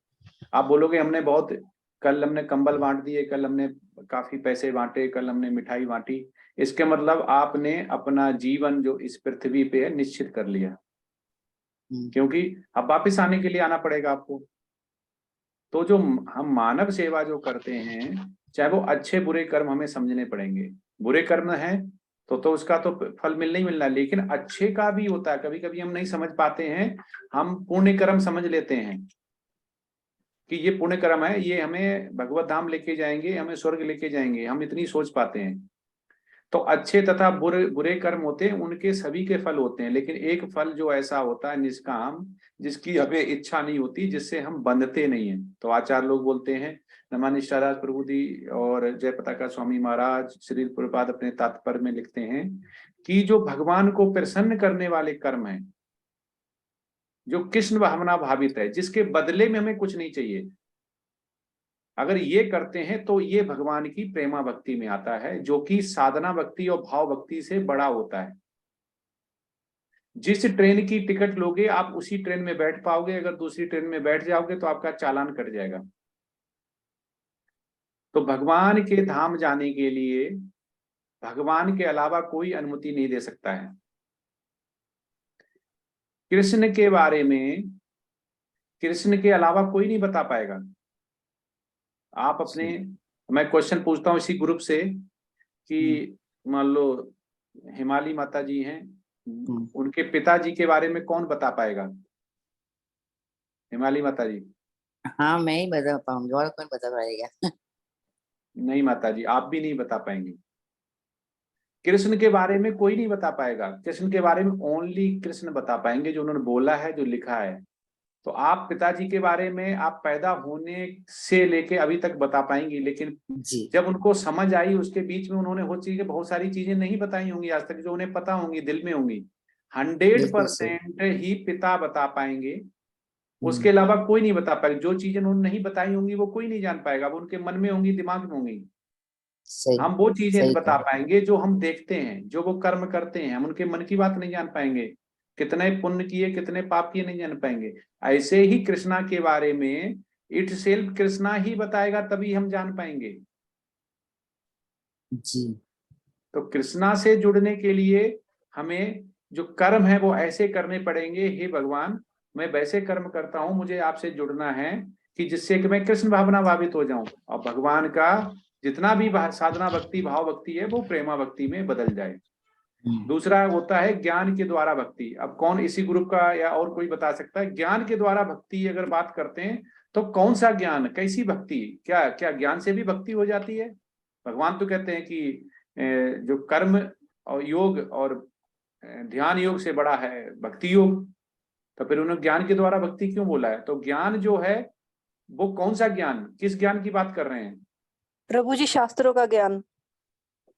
शास्त्रों तो ज्ञान तो बहुत बड़ा है, लेकिन शास्त्रों में भगवान थोड़ी मिल जाएगा। शास्त्रों ज्ञान से आप जो ब्राह्मण बन जाएंगे, भगवान ने कहा बोला शास्त्रों का ज्ञान लेके आपको भगवत धाम मिल जाएगा। प्रभु जी भगवान कृष्ण की लीलाओं और उनके जन्म कर्म को अच्छी तरह से समझ लेने पे तो वो तो ज्ञान हो गया। ज्ञान तो निर्विशेषवादी मायावादी को भी होता है, तो वो तो कहते हैं प्रकाश पुंज में ब्रह्मलीन हो जाएंगे, आत्मा होती है वो उसके प्रकाश में विलीन हो जाएगी, तो वो भी ज्ञान बेकार है। ये हम तो कृष्ण के बारे में जानेंगे, कृष्ण के बारे में जानते हैं और कृष्ण के बारे में ही व्याख्या करेंगे। तो उनके बारे में यदि हमें ज्ञान हो गया, कृष्ण के बारे में जान लिया, फिर कृष्ण के बारे में जान के करना क्या है? आपने जान लिया उन्होंने पैदा हुए, उन्होंने बहुत अच्छी लीलाएं की, उन्होंने गीता बताई, बस हो गया। हरे कृष्णा प्रभु जी। गीता पढ़नी पड़ेगी, भागवतम पढ़ेंगे। नहीं प्रभु पढ़ जी मैं बताना चाहूंगी। प्रभु जी हाँ। भक्ति ज्ञान, प्रभु जी भक्ति ज्ञान। नहीं प्रभु जी, ज्ञान योग का मतलब होता है स्वयं की जानकारी प्राप्त करना। वो ज्ञान है जो अपने बारे में सोचना, अपनी परवरिश, अपने अनुभव अपने माध्यम से समझना, वही ज्ञान हो। आचार्य लोग बोलते हैं ज्ञान के द्वारा भक्ति मतलब होता है प्रकृति, आत्मा और ईश्वर के स्वरूप को समझना। ये तीन में ही हम फंसे रहते हैं। जितने आचार्य लोग बोलते हैं कि प्रकृति को समझो, प्रकृति बद्ध जीव हमें प्रकृति में फंस के रह जाते हैं। हमें कौन फंसाता है? प्रकृति। तो हमें उसको समझना है। आत्मा का ज्ञान, विष्णु भगवान को जब हम बोलते हैं वृंदाय तुलसी देवी ये प्रियाय केशव चा विष्णु भक्ति प्रतिदेव सत्यवते नमो नमः। तो यहाँ अभी तो हम कृष्ण कृष्ण कर रहे थे, लेकिन जब हम तुलसी की प्रणाम मंत्र पढ़ते हैं तो उसमें विष्णु भक्ति आता है, तो वहां पे भी आप कृष्ण भक्ति बोलो, वहां पे विष्णु भक्ति, आपको कृष्ण को ही समझना है। तो प्रभुपाद बोलते हैं, अमेरिका में जब गए थे तो उनसे बोलते हैं कि आप क्या करने आए प्रभुपादा? जब उनको जर्नलिस्ट पूछता, प्रभुपाद बोलते हैं हम यहाँ पे प्रकृति आत्मा ईश्वर के विज्ञान को समझाने आए हैं। जो ये समझ जाता है कि शरीर क्या है, जो ये समझ जाता आत्मा क्या है, इसका विज्ञान क्या है, तभी तो कृष्ण को समझ पाओगे। नहीं तो आपको अपने बेटे से मोह होगा, आपको पति से मोह होगा, आपको पिता से मोह होगा। ये सब जो मोह होता है वो अटैचमेंट होता है। हमें करना है अफेक्शन। बेटे ने मांगा मोबाइल 50,000 रुपए का एप्पल का, आपने वो लेट गया, आपने थोड़ा उसने नखरे दिखाए, आपने लाके दे दिया। ये ज्ञान आपको भगवत धाम नहीं ले जा सकता है। कौन सा ज्ञान ले जा सकता है? जिसमें आप प्रकृति को समझो कि इससे आसक्ति करनी है, जिसमें अब आत्मा को समझो कि ये शरीर नहीं ये आत्मा है। सारे मनुष्य सारे पशुओं को एक जैसा समझे, एक समान।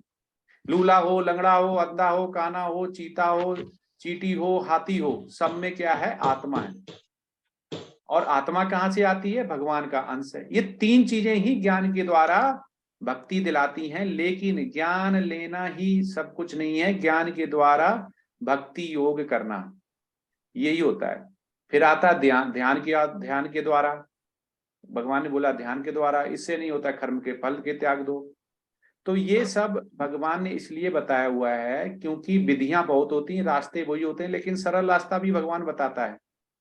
तो हमें ये समझना पड़ेगा भगवान ऐसा क्यों कहना चाह रहा है, क्यों आंखें हमारी खोलना चाह रहा है।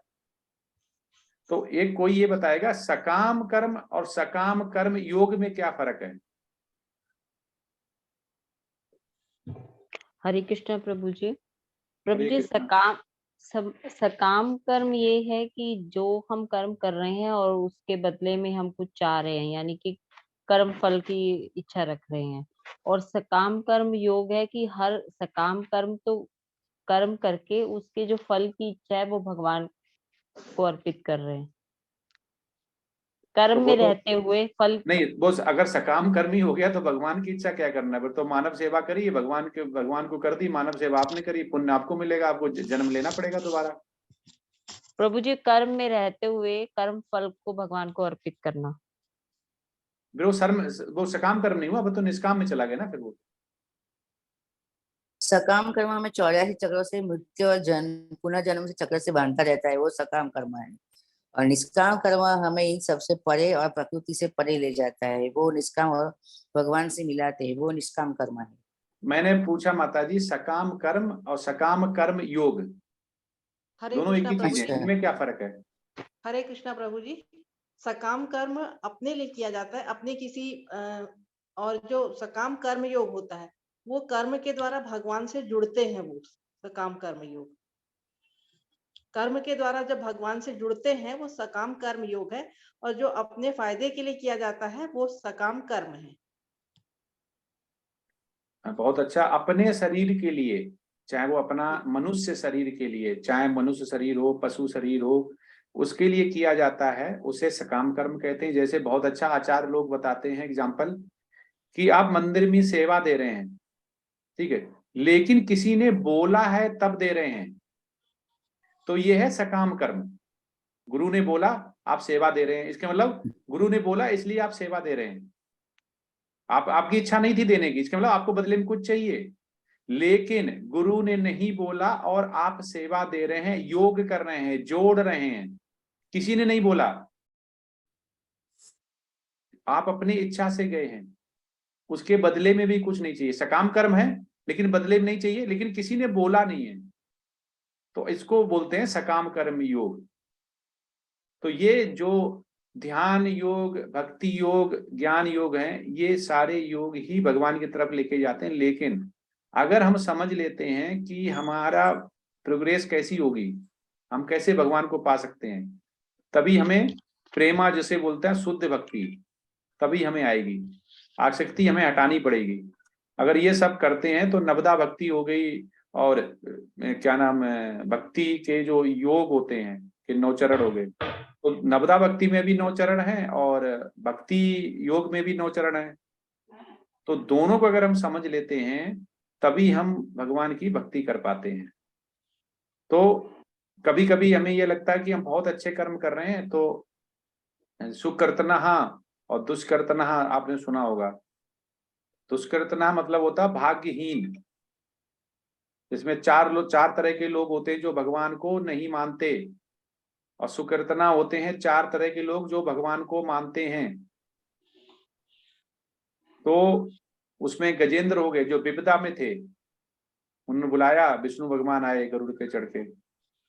ध्रुव महाराज हो गए, प्रहलाद महाराज हो गए, अम्बरीश महाराज हो गए। तो ऐसे बहुत से एग्जाम्पल हैं जो कि भगवान की भक्ति योग के लिए भगवान को समझ के, और भगवान को समझने का तरीका क्या है कि पहले तो प्रकृति को समझें, फिर आत्मा क्या है उसके विज्ञान को समझें, और फिर ईश्वर के स्वरूप को समझें। अगर ये तीनों समझ जाते हैं तो हम भगवान की भक्ति को समझ जाएंगे, नहीं तो इस जन्म मृत्यु जरा व्याध के ही उसमें फंस जाएंगे।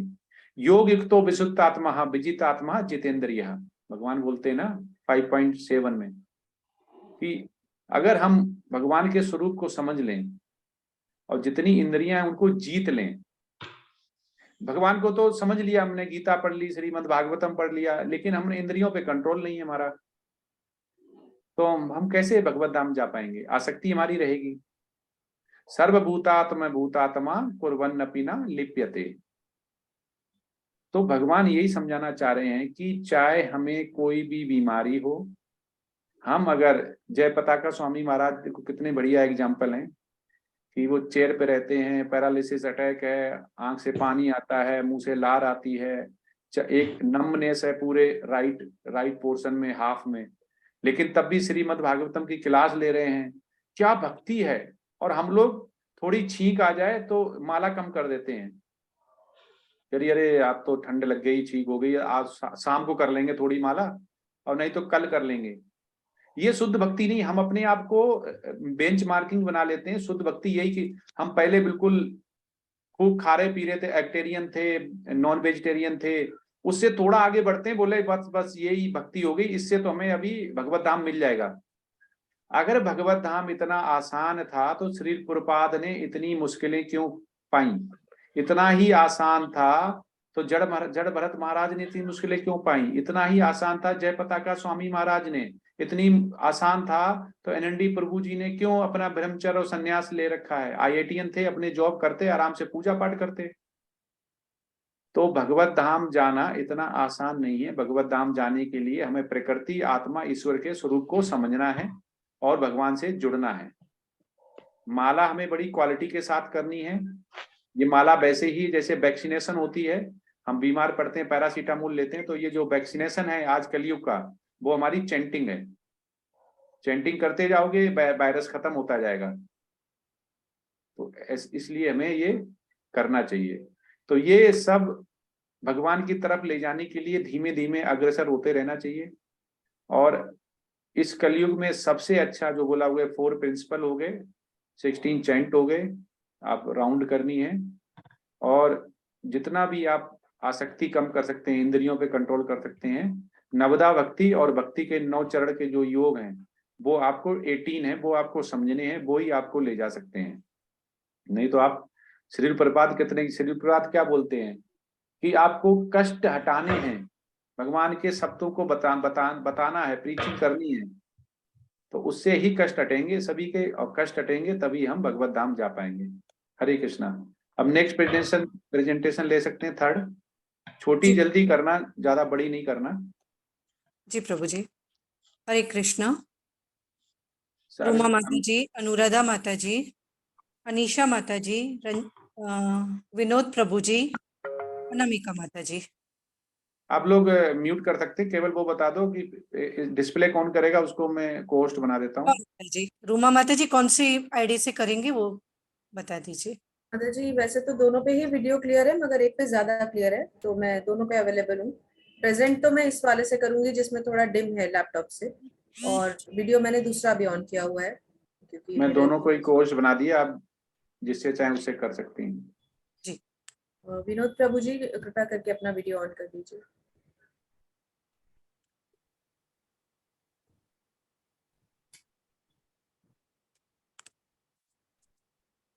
कौन सी प्रेजेंटेशन है लास्ट? हरे कृष्ण प्रभु जी, अनन्य भक्ति।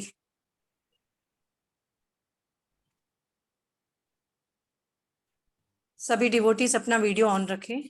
हरे कृष्ण।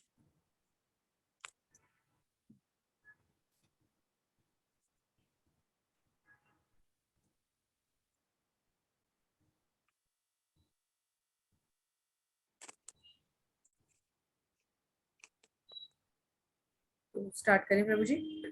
हाँ, यस यस। हरे कृष्णा प्रभु जी और सभी भक्तों को दंडवत प्रणाम। तो एक बार फिर से उपस्थित है आपके सामने, इस बार फिर से भगवत गीता के कुछ श्लोक और अनन्य भक्ति के ऊपर कुछ विचार रखें। तो सबसे पहले अनन्य भक्ति की यात्रा से पहले हम भगवान से आशीर्वाद लेंगे। ओम नमो भगवते वासुदेवाय। ओम नमो भगवते वासुदेवाय। ओम नमो भगवते वासुदेवाय। गुरुजनों को प्रणाम करती हूँ। मंगलाचरण हम यहाँ छोड़ रहे हैं समय को देखते हुए। तो आज का हमारे अनन्य भक्ति, तो इस प्रेजेंटेशन में जुड़े हुए हर शब्द को अनन्य भक्ति की ओर ले जाने से पहले हम हमारे गुरुदेव श्रीला प्रभुपाद का स्मरण करते हैं और इस प्रेजेंटेशन को उन्हें समर्पित करते हैं।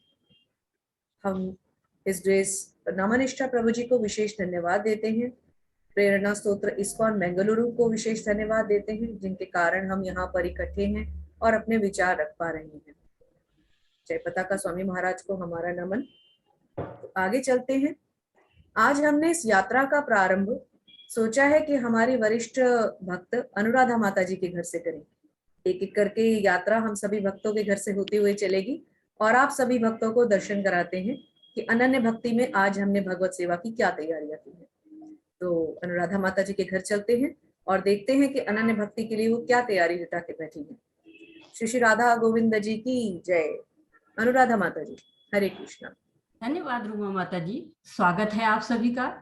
भक्ति शब्द संस्कृत के भट धातु से बना है, जिसका अर्थ है प्रेममयी सेवा। इस सेवा के द्वारा सर्वोच्च से जुड़ जाना ही अनन्य भक्ति है, जिसे भगवत गीता में भक्ति योग कहते हैं। 20 नवंबर 1966 में प्रभुपाद जी ने कहा था कि अनन्य का अर्थ है बिना किसी विचलन के, अर्थात बिना किसी भौतिक प्रलोभन के या बिना स्वार्थ के शुद्ध भक्ति। मुक्ति की विभिन्न विधियां हैं, कर्म योग, ज्ञान योग, हठ योग, सभी में भक्ति है, पर भक्ति तो विशुद्ध श्री कृष्ण की है। 4 प्रकार के लोग भगवान की शरण ग्रहण करते हैं। 8 जो दुखी होते हैं जैसे गजेंद्र हाथी, जिज्ञासु भगवान की जिज्ञासा रखते हैं जैसे शौनक ऋषि, अर्थार्थी अर्थ के लिए जैसे ध्रुव महाराज, तथा ज्ञानी आत्मसिद्ध होना चाहते हैं जैसे 4 कुमार। पर भक्त भगवान को सबसे प्रिय होता है।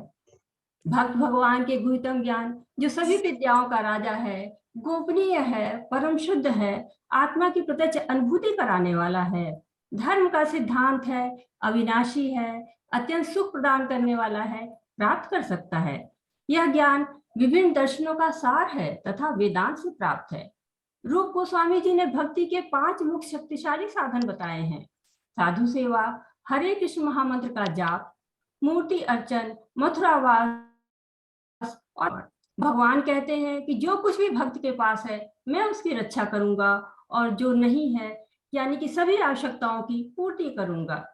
श्लोक 8.22 में भगवान कहते हैं, पुरुष स पर पार्थ भक्ता लभस्त अनन्यया यशांत स्थानि भूतानि येन सर्वमिदं ततम्। भगवान अपने परम धाम में रह व्यापी हैं और समभाव रहते हैं, अपने भक्त का कभी विनाश नहीं होने देते। भगवान महान है, अत्यंत दयालु हैं, अनन्य भक्ति के द्वारा ही मिल सकते हैं। तो चलिए हर्षा माता जी के घर चलते हैं, जहाँ स्वादिष्ट भोग बन रहा है। हरे कृष्णा। हर्षा माता जी। हरे कृष्णा। मेरे घर में सभी भक्तों का स्वागत है। पत्रम पुष्पम फलम तोयम यो मे भक्ति प्रयाच्छते तदहम भक्ति उपाहितम अहनामि प्रयात्मनः। भगवान कहते हैं कि यदि एक पत्ता, एक फूल, एक फल या यहाँ तक कि जल भी अर्पित करता है तो मैं शुद्ध चेतना में अपने भक्त द्वारा अर्पित किए गए उस भोग को प्रेम पूर्वक स्वीकार करता हूँ। यहाँ पर हम यह देख सकते हैं कि जब भी भगवान पृथ्वी पर अवतरित होते हैं तो वे इस गुण को अपनी दिव्य लीलाओं में जरूर दिखाते हैं। उदाहरणार्थ, महाभारत युद्ध से पहले जब श्री कृष्ण कौरवों और पांडवों के बीच शांति प्रस्ताव लेकर हस्तिनापुर गए थे तो दुष्ट दुर्योधन ने गर्व से उन्हें 56 भोजन तैयार करवाए थे। हालांकि श्री कृष्ण ने उनके आतिथ्य को अस्वीकार कर विदुर और विदुरानी की कुटिया में चले गए, जो अपने प्रिय भगवान की सेवा करने के अवसर के पाने के लिए तरस रहे थे। विदुरानी अपने घर पर भगवान को पाकर भाव विभोर हो गई। उसने श्री कृष्ण को केले अर्पण किए और भाव विभोर विदुरानी की बुद्धि प्रेम भावना में इतनी डूबी हुई थी कि उसे पता ही नहीं चला कि वह केले के फल को गिरा रही हैं और केले के छिलके श्री कृष्ण के मुंह में डाल रही हैं। उनकी भक्ति को देखकर श्री कृष्ण ने भी आनंद से केले के छिलकों को खाया। दूसरा उदाहरण हम द्रौपदी का ले सकते हैं। जब बड़ी सभा में द्रौपदी का दुशासन निर्वस्त्र कर रहा था तब द्रौपदी एक हाथ से अपने वस्त्र पकड़े दूसरा हाथ ऊपर उठाकर श्री कृष्ण को पुकार रही थी, पर श्री कृष्ण नहीं आए। जब द्रौपदी ने पूर्ण रूप से शरणागति लेते हुए दोनों हाथ ऊपर उठा दिए तब श्री कृष्ण ने बिना कोई पल व्यर्थ किए हुए उनकी लाज बचाई। तीसरा उदाहरण थी महारानी का देख सकते हैं, जो भगवान से प्रार्थना कर दुख की मांग कर रही है ताकि वह भगवान की भक्ति कर हर पल उनसे जुड़ी रह सके। अतः अभिमान से मुक्त होकर भक्ति में डूबे हुए मन से अपने सभी विचारों और कर्मों को परमात्मा को समर्पित देना चाहिए। श्री कृष्ण ने अर्जुन को आश्वासन दिया है कि भक्ति योग के माध्यम से ईश्वर प्राप्ति हो सकती है, इसमें कोई संदेह नहीं करना चाहिए। अर्थात हम यह कह सकते हैं कि जहाँ प्रहलाद जैसा विश्वास हो, शबरी जैसा इंतजार हो, द्रौपदी पुकार हो, कुंती जैसी अनन्य भक्ति हो, वहां भगवान को आना ही पड़ता है। हरे कृष्णा। आइए अब इस यात्रा में हम भक्ति के पुष्प अर्पित करने विनोद प्रभु जी के घर चलते हैं। हरे कृष्णा। हरे कृष्ण सभी। धन्यवाद माता जी। आपने अभी तक देखा कि गीता में अनेक श्लोकों में अनन्य भक्ति पर बल दिया गया है। इसके लिए मन को वस्तुगत दुनिया में किसी भी चीज से नहीं जोड़ना चाहिए, उसे एकमात्र शरण स्थली परम प्रिय और लक्ष्य के रूप में प्रभु में केंद्रित होना चाहिए। फिर ईश्वर प्राप्ति का सरल मार्ग क्या है? अनन्य भक्ति। इसकी पुष्टि भगवत गीता 11.54 में की गई है, जहां भगवान कहते हैं, हे अर्जुन, केवल अनन्य द्वारा ही मुझे उस रूप में समझा जा सकता है जिस रूप में मैं तुम्हारे समक्ष खड़ा हूँ, और इसी प्रकार मेरा साक्षात दर्शन भी किया जा सकता है। केवल इसी विधि से तुम मेरे ज्ञान के रहस्य को पा सकते। भगवत गीता 11.55 में भगवान कहते हैं, हे अर्जुन, जो व्यक्ति कर्म तथा मनोधर्म से मुक्त होकर मेरी भक्ति में तत्पर रहता है, मेरे लिए ही कर्म करता है, जो मुझे ही जीवन लक्ष्य समझता है और जो से मैत्री भाव रखता है, वो निश्चय ही मुझे प्राप्त करता है। ईश्वर प्राप्ति के 3 उल्लेख यहाँ किया गया है। ज्ञानम, ज्ञान होना, दृष्टम, देखा जाना, प्रवेश करना। प्रारंभ में मनुष्य प्रभु के स्वभाव का ज्ञान प्राप्त करता है, फिर अगले चरण में भक्त प्रभु के आमने सामने देख पाता है। भगवान के जिस भी रूप में उसका चिंतन करता है, उसके स्पष्ट दर्शन कर पाता है। दूसरा चरण पहले चरण की, ये लगभग विशुद्ध वेद की अवस्था है। लंबे और कठिन अभ्यास के बाद भक्त भगवान प्रेषतम के साथ एकजुट हो जाता है। एग्जाम्पल, जैसे कि पानी में नमक और दूध में पानी की तरफ भक्त भगवान में विलीन हो जाता है। जब तक ये उच्चतम लक्ष्य प्राप्त नहीं हो जाता, तब तक भक्त को नहीं रुकना चाहिए। ईश्वर की प्राप्ति मनुष्य की स्वाभाविक प्रगति को इस श्लोक में इस प्रकार समझाया गया है।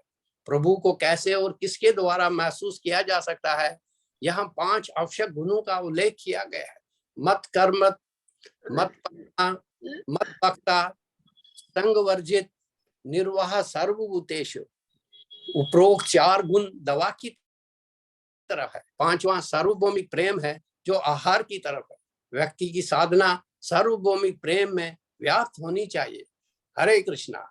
मुझे अपनी वाणी को यहाँ विराम देना पड़ेगा, क्योंकि मुझे सुमन माता जी के घर जाना है, जहाँ उन्होंने अर्च विग्रह और लड्डू गोपाल बहुत अच्छे से सजाया है, और उनकी सेवा में उनकी हेल्प करनी है। हरे कृष्णा सुमन माता जी। धन्यवाद प्रभु जी। आप सभी भक्तों का हमारे घर पर बहुत बहुत स्वागत है। आखिर अनन्य भक्ति क्या है? अनन्य भक्ति का अर्थ है केवल एकनिष्ठ कृष्ण में ही आसक्ति होना, या सर्वस्व कृष्ण को ही देखना, जैसे मीराबाई, गोपियां आदि। अनन्य भक्ति का आदर्श क्या है? एक माँ भी प्रसन्न करना। हरे कृष्ण माता जी। इसके लिए हमें क्या करना होगा? भगवत गीता 12.6, ये तु सर्वाणि कर्माणि मयि सन्न्यस्य मत्परः अनन्येन योगेन माध्यायन्त उपासते। यहाँ भगवान बताते हैं, अपने सभी कार्य मेरी खुशी के लिए करो, अपनी मन और इंद्रियों को मुझ में एकाग्र करो, जैसे अम्बरीश महाराज ने की थी। सदैव मेरा ही चिंतन करो, पूर्ण समर्पित होकर मेरा ही आश्रय ग्रहण करो, चित्त को स्थिर करके निरंतर मेरा ही ध्यान करो और मेरी ही पूजा करो। कृष्ण भावनामृत की सुगम विधियों का अभ्यास करो। सभी योग साधनों को छोड़कर मेरी भक्ति में लीन हो जाओ। नारायणी पुराण में भी इस बात की पुष्टि की गई है। हरे कृष्णा महामंत्र के दिव्य कीर्तन से आसानी से भक्त भगवत धाम जा सकता है। वो कहते हैं, इसके अलावा कलयुग में कोई दूसरा साधन है ही नहीं। भगवत गीता 12.7, तेषामहं समुद्धर्ता मृत्यु संसार सागरात् भवामि न चिरार्थ पार्था मैया बेश। मत बोलिए, हमको बोलना भी। यहाँ भौतिक जगत और समुद्र में 4 समानताएं बताई हैं। समुद्र का पानी खारा पीने योग्य नहीं है, उसी प्रकार से भौतिक जगत दुखालयम और अशाश्वत है। समुद्र की लहरें प्रत्येक वस्तु को एक स्थान से दूसरे स्थान पर फेंकती रहती हैं। मृत्यु रूपी लहरें जीव को एक योनि से दूसरी योनि में फेंकती रहती हैं। कितना ही कुशल तैराक समुद्र को पार नहीं कर सकता, उसी प्रकार से भौतिक जगत को लांघ कर आध्यात्मिक जगत में जाना बहुत कठिन है। लेकिन किसी के बड़े जहाज की सहारा लेकर समुद्र को पार किया जा सकता है। उसी प्रकार भगवान की शरण ग्रहण करके त्रिपुणी माया को आसानी से पार किया जा सकता है। जैसे गजेंद्र ने एक पुष्प अर्पण करके पूरी तरह से भगवान पर आश्रित हो गया, तो भगवान ने तुरंत भगवान का वचन है, हम अपने भक्तों के विगत समस्त पाप कर्मों का उत्तरदायित्व मैं स्वयं ले लेता हूँ, जैसे पिता अपने पुत्र को रक्षित करता है। मैं अपने शुद्ध भक्तों को भव सागर से तुरंत अंत में हमें परम शक्तिमान श्री कृष्ण की ही शरण ग्रहण करनी चाहिए। यही भक्त जीवन की सर्वोच्च सिद्धि है। हरे कृष्णा माता जी, हरे कृष्णा सभी को। अब हम अनामिका माता जी के घर चलते हैं, यहाँ पर उनके घर पर बहुत ही सुंदर संकीर्तन की व्यवस्था है। हरे कृष्णा अनामिका माता जी।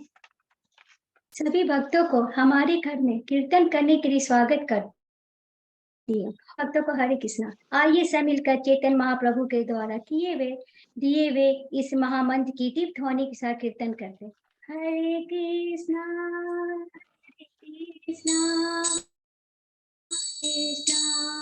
हरे हरे, हरे राम राम राम हरे हरे। हरे कृष्ण सभी को।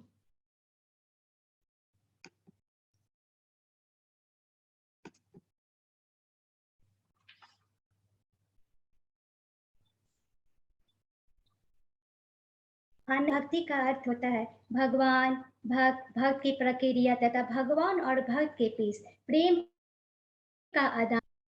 चैप्टर 14 में भगवान कहते हैं संसार बंधन से छूटने के लिए सतोगुण, रजोगुण और तमोगुण, इन तीनों गुणों से अतीत होना जरूरी है। जो लोग विशुद्ध भक्ति के साथ मेरी सेवा करते हैं वे प्राकृतिक शक्ति के तीनों गुणों के ऊपर उठ जाते हैं और ब्रह्म पद का सर पा लेते हैं।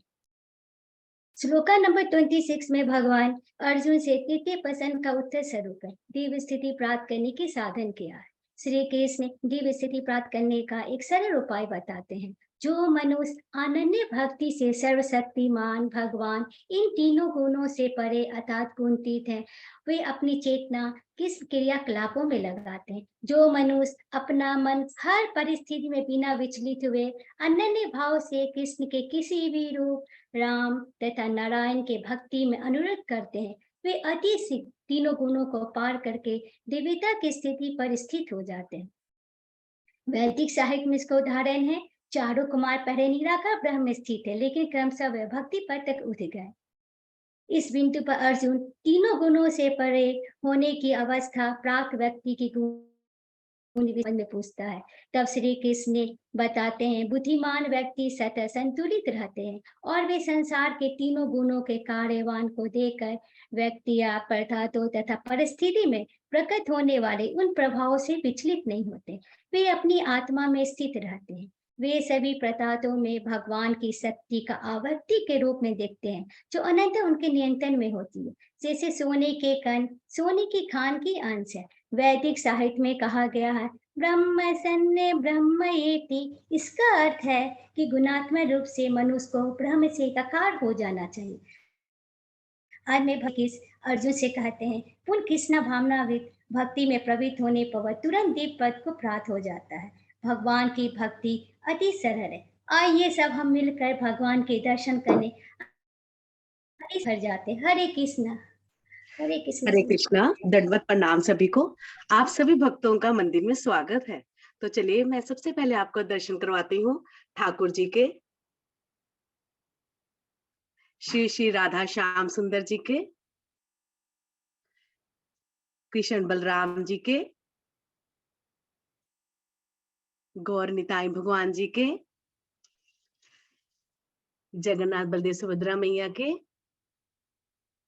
राधा रमन जी के, नरसिंह भगवान जी, प्रहलाद महाराज जी के, चैतन्य महाप्रभु जी के, षष्ठ गोस्वामी जी के, गुरु परंपरा के, श्री श्री राधा श्याम सुंदर जी की जय। हरे कृष्णा। अध्याय 15 पुरुषोत्तम योग और अनन्य भक्ति। इस अध्याय में कहा गया है कि भगवान श्री कृष्ण जी, वो भगवान श्री कृष्ण परम ईश्वर पर पुरुषोत्तम और परम पुरुष हैं, उनके अलावा कोई भी भगवान नहीं है। ये बात ब्रह्मा जी ने ब्रह्म संहिता में भी कही है। श्री कृष्ण ही भगवान है, अन्य को, इसलिए हमें अनन्य भाव से हमें श्री कृष्ण की शरण को ग्रहण करना चाहिए। भगवान की भक्ति के लिए, हमें अनन्य भक्ति के लिए करना क्या होगा? सबसे पहले हमें प्रामाणिक गुरु की शरण को स्वीकार करना होगा। जब भक्त प्रामाणिक गुरु की आज्ञा में उनकी सेवा करते हैं, नाम जप करते हैं, उनसे उनकी हृदय की मलिनता दूर हो जाती है और भक्ति मार्ग पर चलना बहुत ही आसान हो जाता है। भक्त और भक्तों की संगति से भगवान की भक्ति को ग्रहण करना चाहिए। प्रेम से भगवान की भक्ति करनी चाहिए, क्योंकि भक्ति का अर्थ है सेवा और सेवा का अर्थ है भक्ति। और भक्ति जो है आध्यात्मिक ज्ञान की एक विधि है और है जिसपे हमें विजय प्राप्त करनी है, वो है हृदय की दुर्बलता। इसको दूर करने के लिए श्री कृष्ण चैतन्य महाप्रभु जी ने बड़ा ही सरल उपाय दिया है। उन्होंने कहा है नाम जप करो, नाम संकीर्तन करो, हरे कृष्ण कृष्ण कृष्ण हरे हरे, हरे राम राम राम हरे हरे। जाप और नाम संकीर्तन के द्वारा हम अपने हृदय की दुर्बलता को दूर कर सकते हैं। तो चलिए अब हम सभी भक्ति का दीप प्रज्वलित करने के लिए ब्रह्मा माता जी के घर चलते हैं। हरे कृष्णा।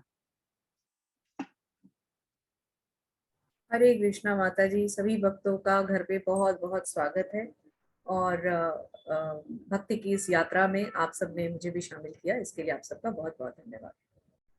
तो अब भगवत गीता के लगभग सभी अध्यायों से हम जो कुछ भी थोड़ा बहुत समझ पाए और विचार रख पाए, उसको हम थोड़ा सा कट शॉर्ट इसलिए कर रहे हैं क्योंकि जैसा प्रभु जी ने कहा, समय की लिमिटेशन है। और दूसरा, इससे पहले वाली पीपीटी में हमने बहुत कुछ डिस्कस कर लिया है। सच ये है कि बहुत सारे श्लोक कॉमन थे, बहुत सारे टॉपिक्स और बहुत सारे पॉइंट्स कॉमन हैं, तो कुछ चीजें मैं बीच में छोड़ रही हूँ। एक बार फिर से 18वें अध्याय पे सीधे आ रही हैं, जहां भगवान ने क्या कहा है कि जो उनका उस आदि रूप में चिंतन करते हैं, जिसमें वो श्याम वर्ण के हैं, मोर मुकुट लगाए हुए हैं, वंशी लेकर बैठे हैं, जो उनका उस रूप में चिंतन करते हैं, उनकी भक्ति करते हैं, उनकी पूजा करते हैं, उनको नमन करते हैं, उन्हें उनकी अनन्य भक्ति अवश्य प्राप्त होती है।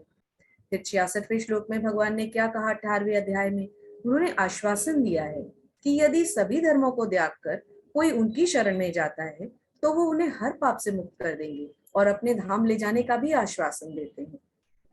फिर चतुर्श्लोकी गीता को भी थोड़ा सा हम एक बार फिर से चलेंगे, जहां भगवान के बहुत सुंदर वाणी में 4 श्लोक है। मेरा होगा अगर मैं ये 4 श्लोक पढ़ पाऊं तो। अहम सर्वस्य प्रभुवो मत्तः पर सर्वं प्रवर्तते इति मत्वा भजन्ते मां बुधा भावा समन्विता मच्चित्ता मदगत्प्राणा बोधयन्ता परस्परं कथयन्तश्च मां नित्यं तुष्यन्ति च रमन्ति च तेषां सततयुक्तानां भजतां प्रीतिपूर्वक ददामि बुद्धि योगं तं येन मामुपयान्ति ते तेषामेवानुकम्पार्थम् अहं ज्ञानजन्तमः नाश्यामि आत्मभावस्थो ज्ञानदीपेन भास्वता। भगवान कहते हैं कि वही सर्वोत्तम है, सर्वोच्च है, कारणों के कारण में स्वयं है, हर वस्तु उन्हीं से उद्भूत हुई है। भगवान कहते हैं कि जो उन्हीं करता हुआ उन्हीं की बातें करता रहता है, जिनके विचार उनमें रहते हैं, जिनका जीवन उनको समर्पित है, उनकी बातें और उनको सदा स्मरण करते हुए वे लोग हमेशा उनमें रमे रहते हैं और संतुष्ट रहते हैं। फिर भगवान फिर से ये आश्वासन देते हैं कि वे उन्हें अपनी भक्ति भी देंगे और अपने धाम भी अवश्य ले जाएंगे। अब इसको समराइज करते हुए हम कहाँ जाते हैं? एक बार फिर से नवदा भक्ति पर, लेकिन क्योंकि पिछली प्रेजेंटेशन में हम ये डिस्कस कर चुके हैं तो हम केवल इनके नाम ही लेकर यहाँ विराम लेंगे। तो बड़े बड़े इतिहासकारों ने इनके ऊपर टिप्पणियां की। परीक्षित महाराज जी जैसे बड़े बड़े लोग, स्वयं लक्ष्मी माता, श्री हनुमान, अर्जुन, अक्रूर महाराजा पृथु, सुखदेव गोस्वामी, प्रहलाद महाराज, बलि महाराज, इन सब के द्वारा हमने नवदा भक्ति को सीखा, जहाँ हमने श्रवणम, कीर्तनम, स्मरणम, पाद सेवन, अर्चनम, साख्यम, वंदनम, आत्मनिवेदनम, इन सभी अंगों को समझा। तो यहाँ चैतन्य चरितामृत से एक बहुत सुंदर श्लोक ध्यान में आया, तो इसलिए हम इसका भी एक बार गायन करेंगे। ब्रह्मते कौन भाग्यवान जीव, गुरु कृष्ण प्रसाद पाए, भक्ति लता बीज। अर्थात इन सभी अंगों के साथ किसी एक या सभी के साथ चलते हुए जब हम भगवान के रास्ते पर चलते हैं तो गुरु और भगवान की कृपा से हमें वो धाम अवश्य प्राप्त होता है, भक्ति का बीज हमारे अंदर अवश्य आता है। तो 15-17 मिनट के इस छोटे से समय में हमारी क्षमता नहीं थी कि हम बड़े महासागर को छोटी सी जगह पे ला पाए, लेकिन फिर भी हमने प्रयास किया कि हम थोड़े बहुत विचार आपके सामने रख पाए। हम आशा करते हैं कि हमसे जो भी कोई त्रुटियां हुई हैं आप सब हमें बताएंगे भी जरूर और हमें क्षमा भी अवश्य करेंगे। हमारी पूरी टीम की तरफ से आप सभी को बहुत बहुत धन्यवाद। एक बार फिर से इस पीपीटी में जुड़े हुए हर सदस्य की तरफ से हमारा भाव, हमारा हर शब्द हमारे गुरुदेव श्रील प्रभुपाद को समर्पित है, जिनके कारण हम ये सब कर पा रहे हैं। तो वैष्णवों के चरणों में हम सबकी तरफ से प्रणाम। वांछा कल्पतरुभ्यश्च कृपा सिंधुभ्य एव च पतितानां पावनेभ्यो वैष्णवेभ्यो नमो नमः। अनंत कोटि वैष्णव वृंद की जय। जय। श्रीला प्रभुपाद महाराज की जय। हरे कृष्णा। आप सबका बहुत बहुत धन्यवाद। दंडवत प्रणाम। हरे कृष्णा। हरे कृष्णा। बहुत सुंदर ही प्रेजेंटेशन थी, और जो घर जाके और कीर्तन करना, हरे कृष्ण महामंत्र जपना, ये अनुराधा माता जी का ही इसमें हमें छवि दिख रही है, फ्लेवर दिख रहा है। तो ऐसा करते हैं तो अच्छा लगता है, क्योंकि थोड़ा थेमेटिक और ड्रामेटिक होता है तो हमें जल्दी रिकॉग्नाइज होता है, रिमेम्बर होता है, चीजें वर्सेस होती हैं वो हमें मेमोराइज हो जाती हैं और याद भी आ जाती हैं कि जब कभी कोई जरूरत पड़ती है।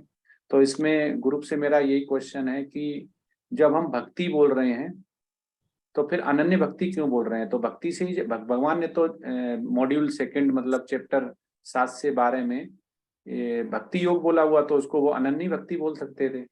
तो क्या डिफरेंस क्या है, भक्ति क्या है और अनन्य भक्ति क्या है, और अनन्य भक्ति को प्राप्त कैसे करें और उसकी महत्ता क्या है?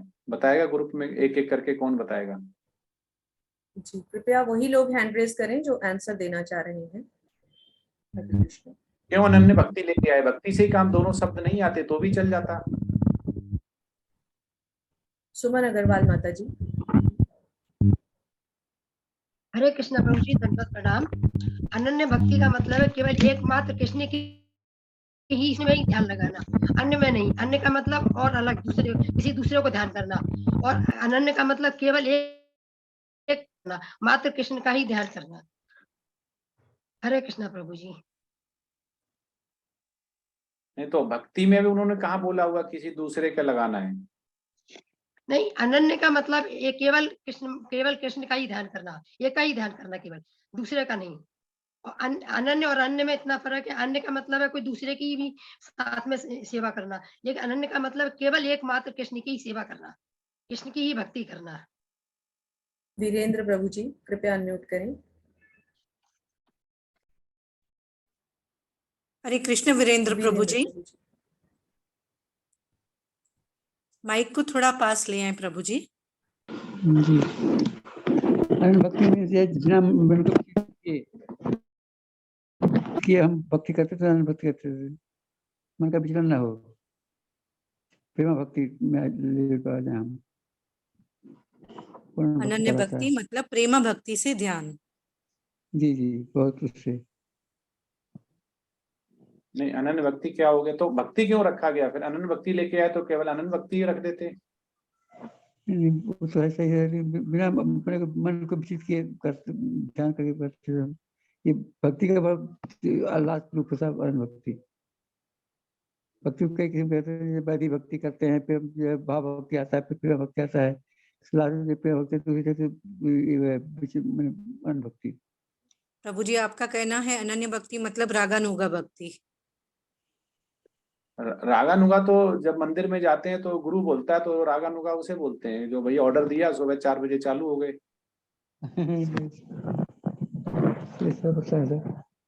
अनुराधा माता जी। हरे कृष्णा प्रभु जी, दंडवत प्रणाम। भक्ति का अर्थ होता है पूर्ण समर्पण।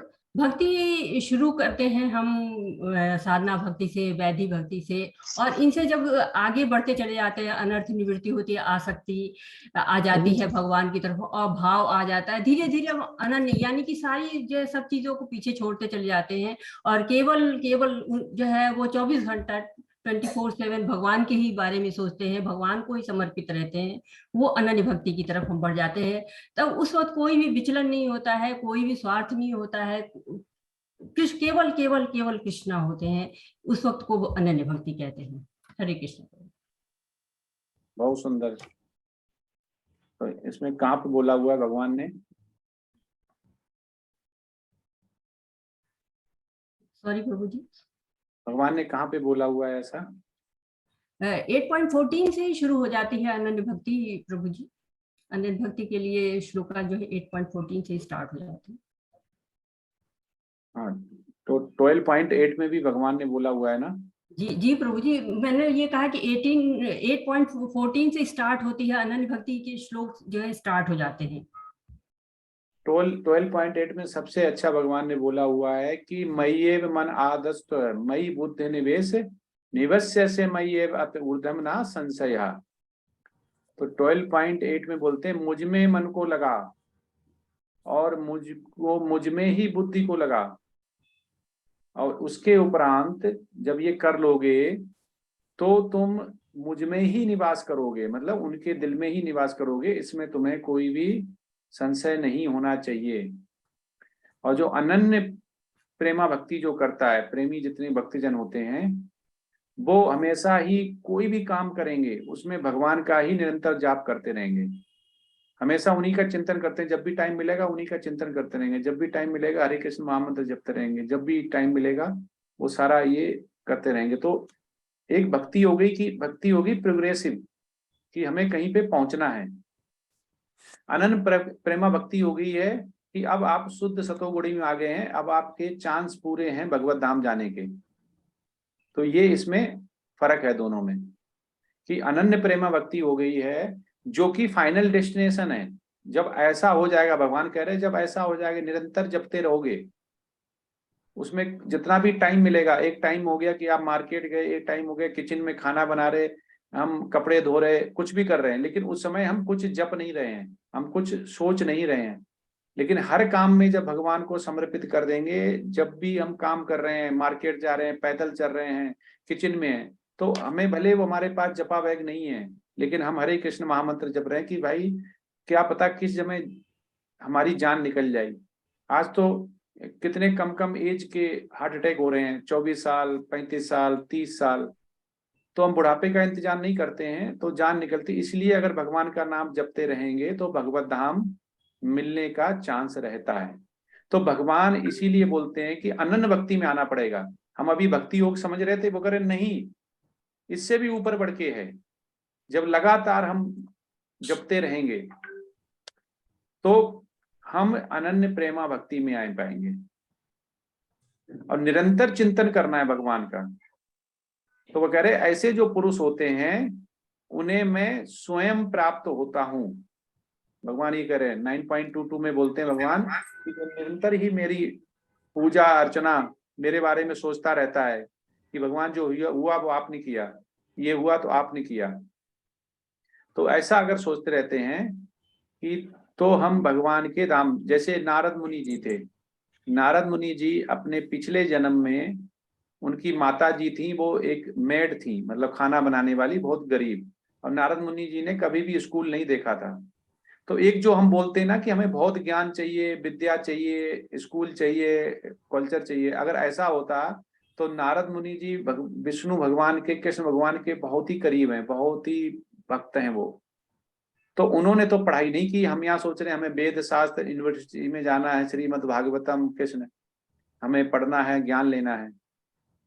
तो ऐसे हम देख सकते हैं कि जब हम साधु संग करते हैं, कि उनकी माताजी वहां पे गांव में जब साधु रुके हुए थे, वो कीर्तन करते थे, भगवान का नाम जपते थे, तो वो उनका प्रसादम खाने के बाद जो जूठा बच जाता है वो उनकी माँ साफ करने के लिए लाती है, तो वो नारद मुनि जी उसको ले लेते थे आदेश लेने के बाद। अब वो ऐसा हुआ कि उससे उनको जो उनके गुण थे गुरु के, वो गुण उनमें आने लगे, वो शुद्ध भक्त हो गए, और इतने शुद्ध भक्त हो गए कि वो फिर अनन्य भक्त बन गए भगवान के। तो अगर भगवान का नित्य कीर्तन करते हैं, अनन्य भक्त बन जाते हैं, तो वो भगवान कह रहे कि मैं उसके हृदय में विद्यमान रहता हूं और वो मेरे हृदय में विद्यमान रहता है। तो इसको ही अनन्य भक्ति बोलते हैं। और अनन्य भक्ति का जो सबसे अच्छा एग्जाम्पल है कि एक आप देख सकते हैं अमरीश महाराज और नारद मुनि जी, और जो कभी भी इस अनन्य भक्ति की जो महत्ता होती है, कितना महत्व होता है, तो ये हम ये समझ सकते हैं कि अनन्य भक्ति और भक्ति में अगर हम डिफरेंस पता चल जाता है तो उसको परम सिद्धि प्राप्त हो जाती है, तो वो ही भगवत धाम जाता। तो उसमें एक हो गया भक्ति योग में थे तो हमें डाउट रहता कि हम भगवत धाम जाएंगे नहीं जाएंगे, लेकिन भगवान कह रहे कि अनन्य भक्ति अगर है तो कैसे प्राप्त कर सकते हो अनन्य भक्ति और कैसे प्राप्त कर सकते हो मुझे। तो ये कहते हैं कि सदैव भगवान का चिंतन करो, पत्रम पुष्पम फलम। भगवान कह रहे हैं ना कि अगर कोई भी प्रेम से देता है तो उसको भी मैं ग्रहण करता हूं, ऐसा नहीं मुझे 56 भोग चाहिए। प्रेम भक्ति से अगर कोई मुझे पत्र देता, पुष्प देता, फल देता, जल देता है तो मैं उसे स्वीकार करता हूं, लेकिन शुद्ध भक्ति नहीं है। चाहे आप उसको 56 भोग दे दो, भगवान नहीं करेंगे उसको। तो हम ये ना सोचें बहुत रिच हैं, बहुत अमीर हैं और हम सोने चांदी की चम्मच से भगवान को पानी पिला रहे हैं, दूध पिला रहे हैं, तुलसी रख रहे हैं। हम ये भगवान दिल देखता है। तो मेरा एक क्वेश्चन है कि हम जब तुलसी महारानी की पूजा करते हैं तो वृंदाए तुलसी देवी खत्म करने के बाद हम विष्णु भक्ति बोलते हैं, और इधर हम कृष्ण की बात कर रहे हैं, तो वहां पे हम कृष्ण भक्ति क्यों नहीं बोलते हैं? हमें तो जाना भगवान के धाम है, हम वहां पे विष्णु भक्ति बोलते हैं तो हम वैकुंठ धाम जा पाएंगे। तो ऐसा क्यों है? कौन बताएगा?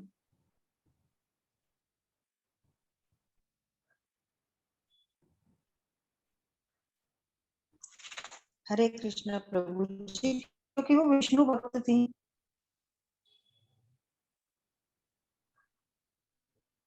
हरे कृष्णा। हरे कृष्ण प्रभु जी, बताइए। प्रभु जी, भगवान श्री कृष्ण कहते हैं कि मुझे जो है वो भक्त पसंद है जो मेरे भक्त के भक्त हैं। तो यदि हम तुलसी की पूजा करते हैं, माता तुलसी की, तो भगवान को तो हम वैसे ही प्रिय हो गए।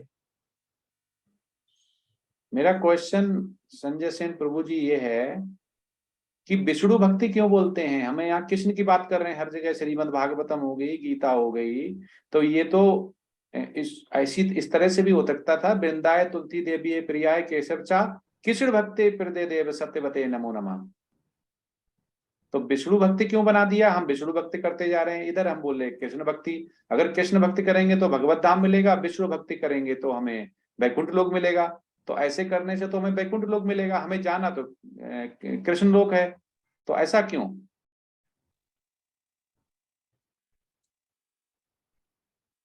प्रभु जी, विष्णु पता नहीं मुझे सही है कि नहीं, पर मैं कोशिश कर रही हूँ कि जो तुलसी माता थी उनके शालिग्राम के रूप में जो विष्णु प्राप्त किए थे उन्होंने, इस वजह से प्रभु जी। नहीं, मेरा क्वेश्चन ये नहीं नाम क्यों लिया जाता, मेरा नाम ये है कि विष्णु भक्ति होने के बाद भी हमें कृष्ण लोक कैसे मिलेगा?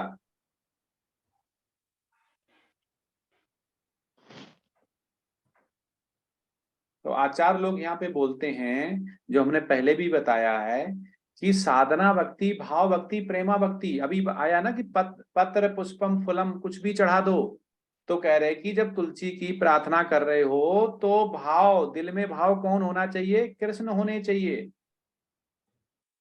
भाव कृष्ण के लिए होना चाहिए, चाहे बोलो कुछ भी। अर्जुन ने तभी तो भगवान को अपना ऐश्वर्य और विराट रूप देखने के लिए बोला था कि इससे पता चले कि भगवान है और कोई कल पागल बेवकूफ ना बना पाए कलयुग में। और उनसे तब उन्होंने चतुर्भुज रूप लिया विष्णु का, जो वैकुंठ लोक में रहते हैं, उसके बाद द्विभुज रूप लिया कि ये भगवान ही है। तो यहाँ पे भी विष्णु भक्ति बोलने के बाद भी हमारे दिल में कृष्ण होने चाहिए कि हम कृष्ण के लिए कर रहे हैं ये।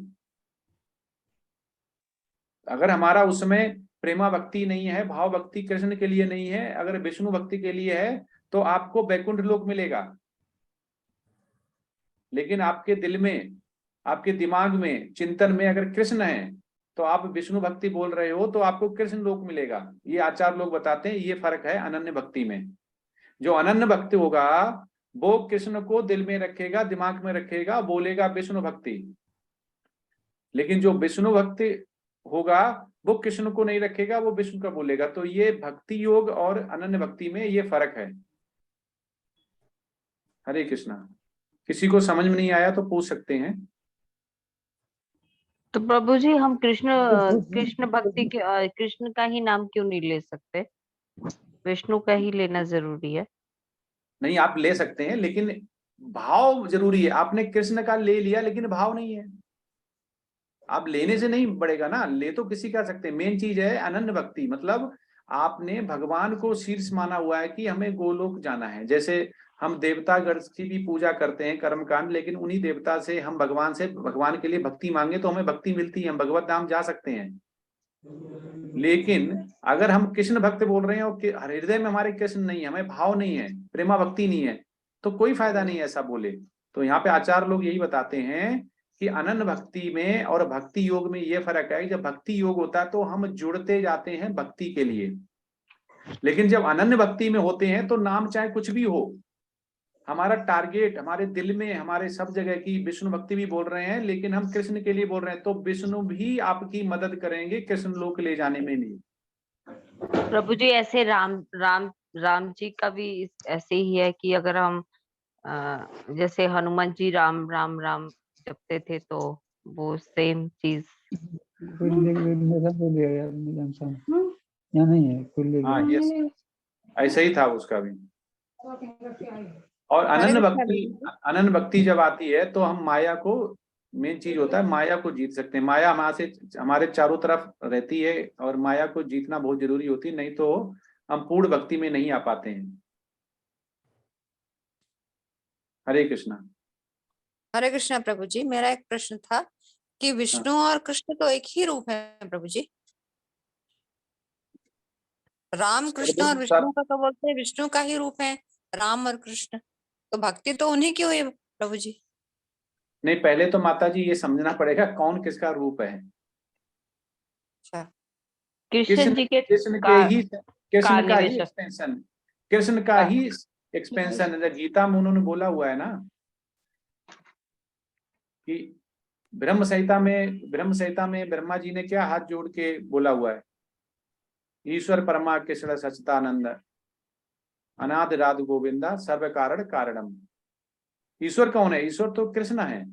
कृष्ण का एक्सपेंशन बलराम से, और बलराम के बाद विष्णु, और जो नीचे एक्सपेंशन तीन तरह के फिर विष्णु हो गए। तो ये सारे एक्सपेंशन है। राम है, ये सब अवतार है। राम का धाम अलग है, शिव जी का धाम अलग है, विष्णु का धाम अलग है, भगवान का परम धाम है, सर्वोच्च लोक है। प्रभु जी नारायण फिर विष्णु एक ही है?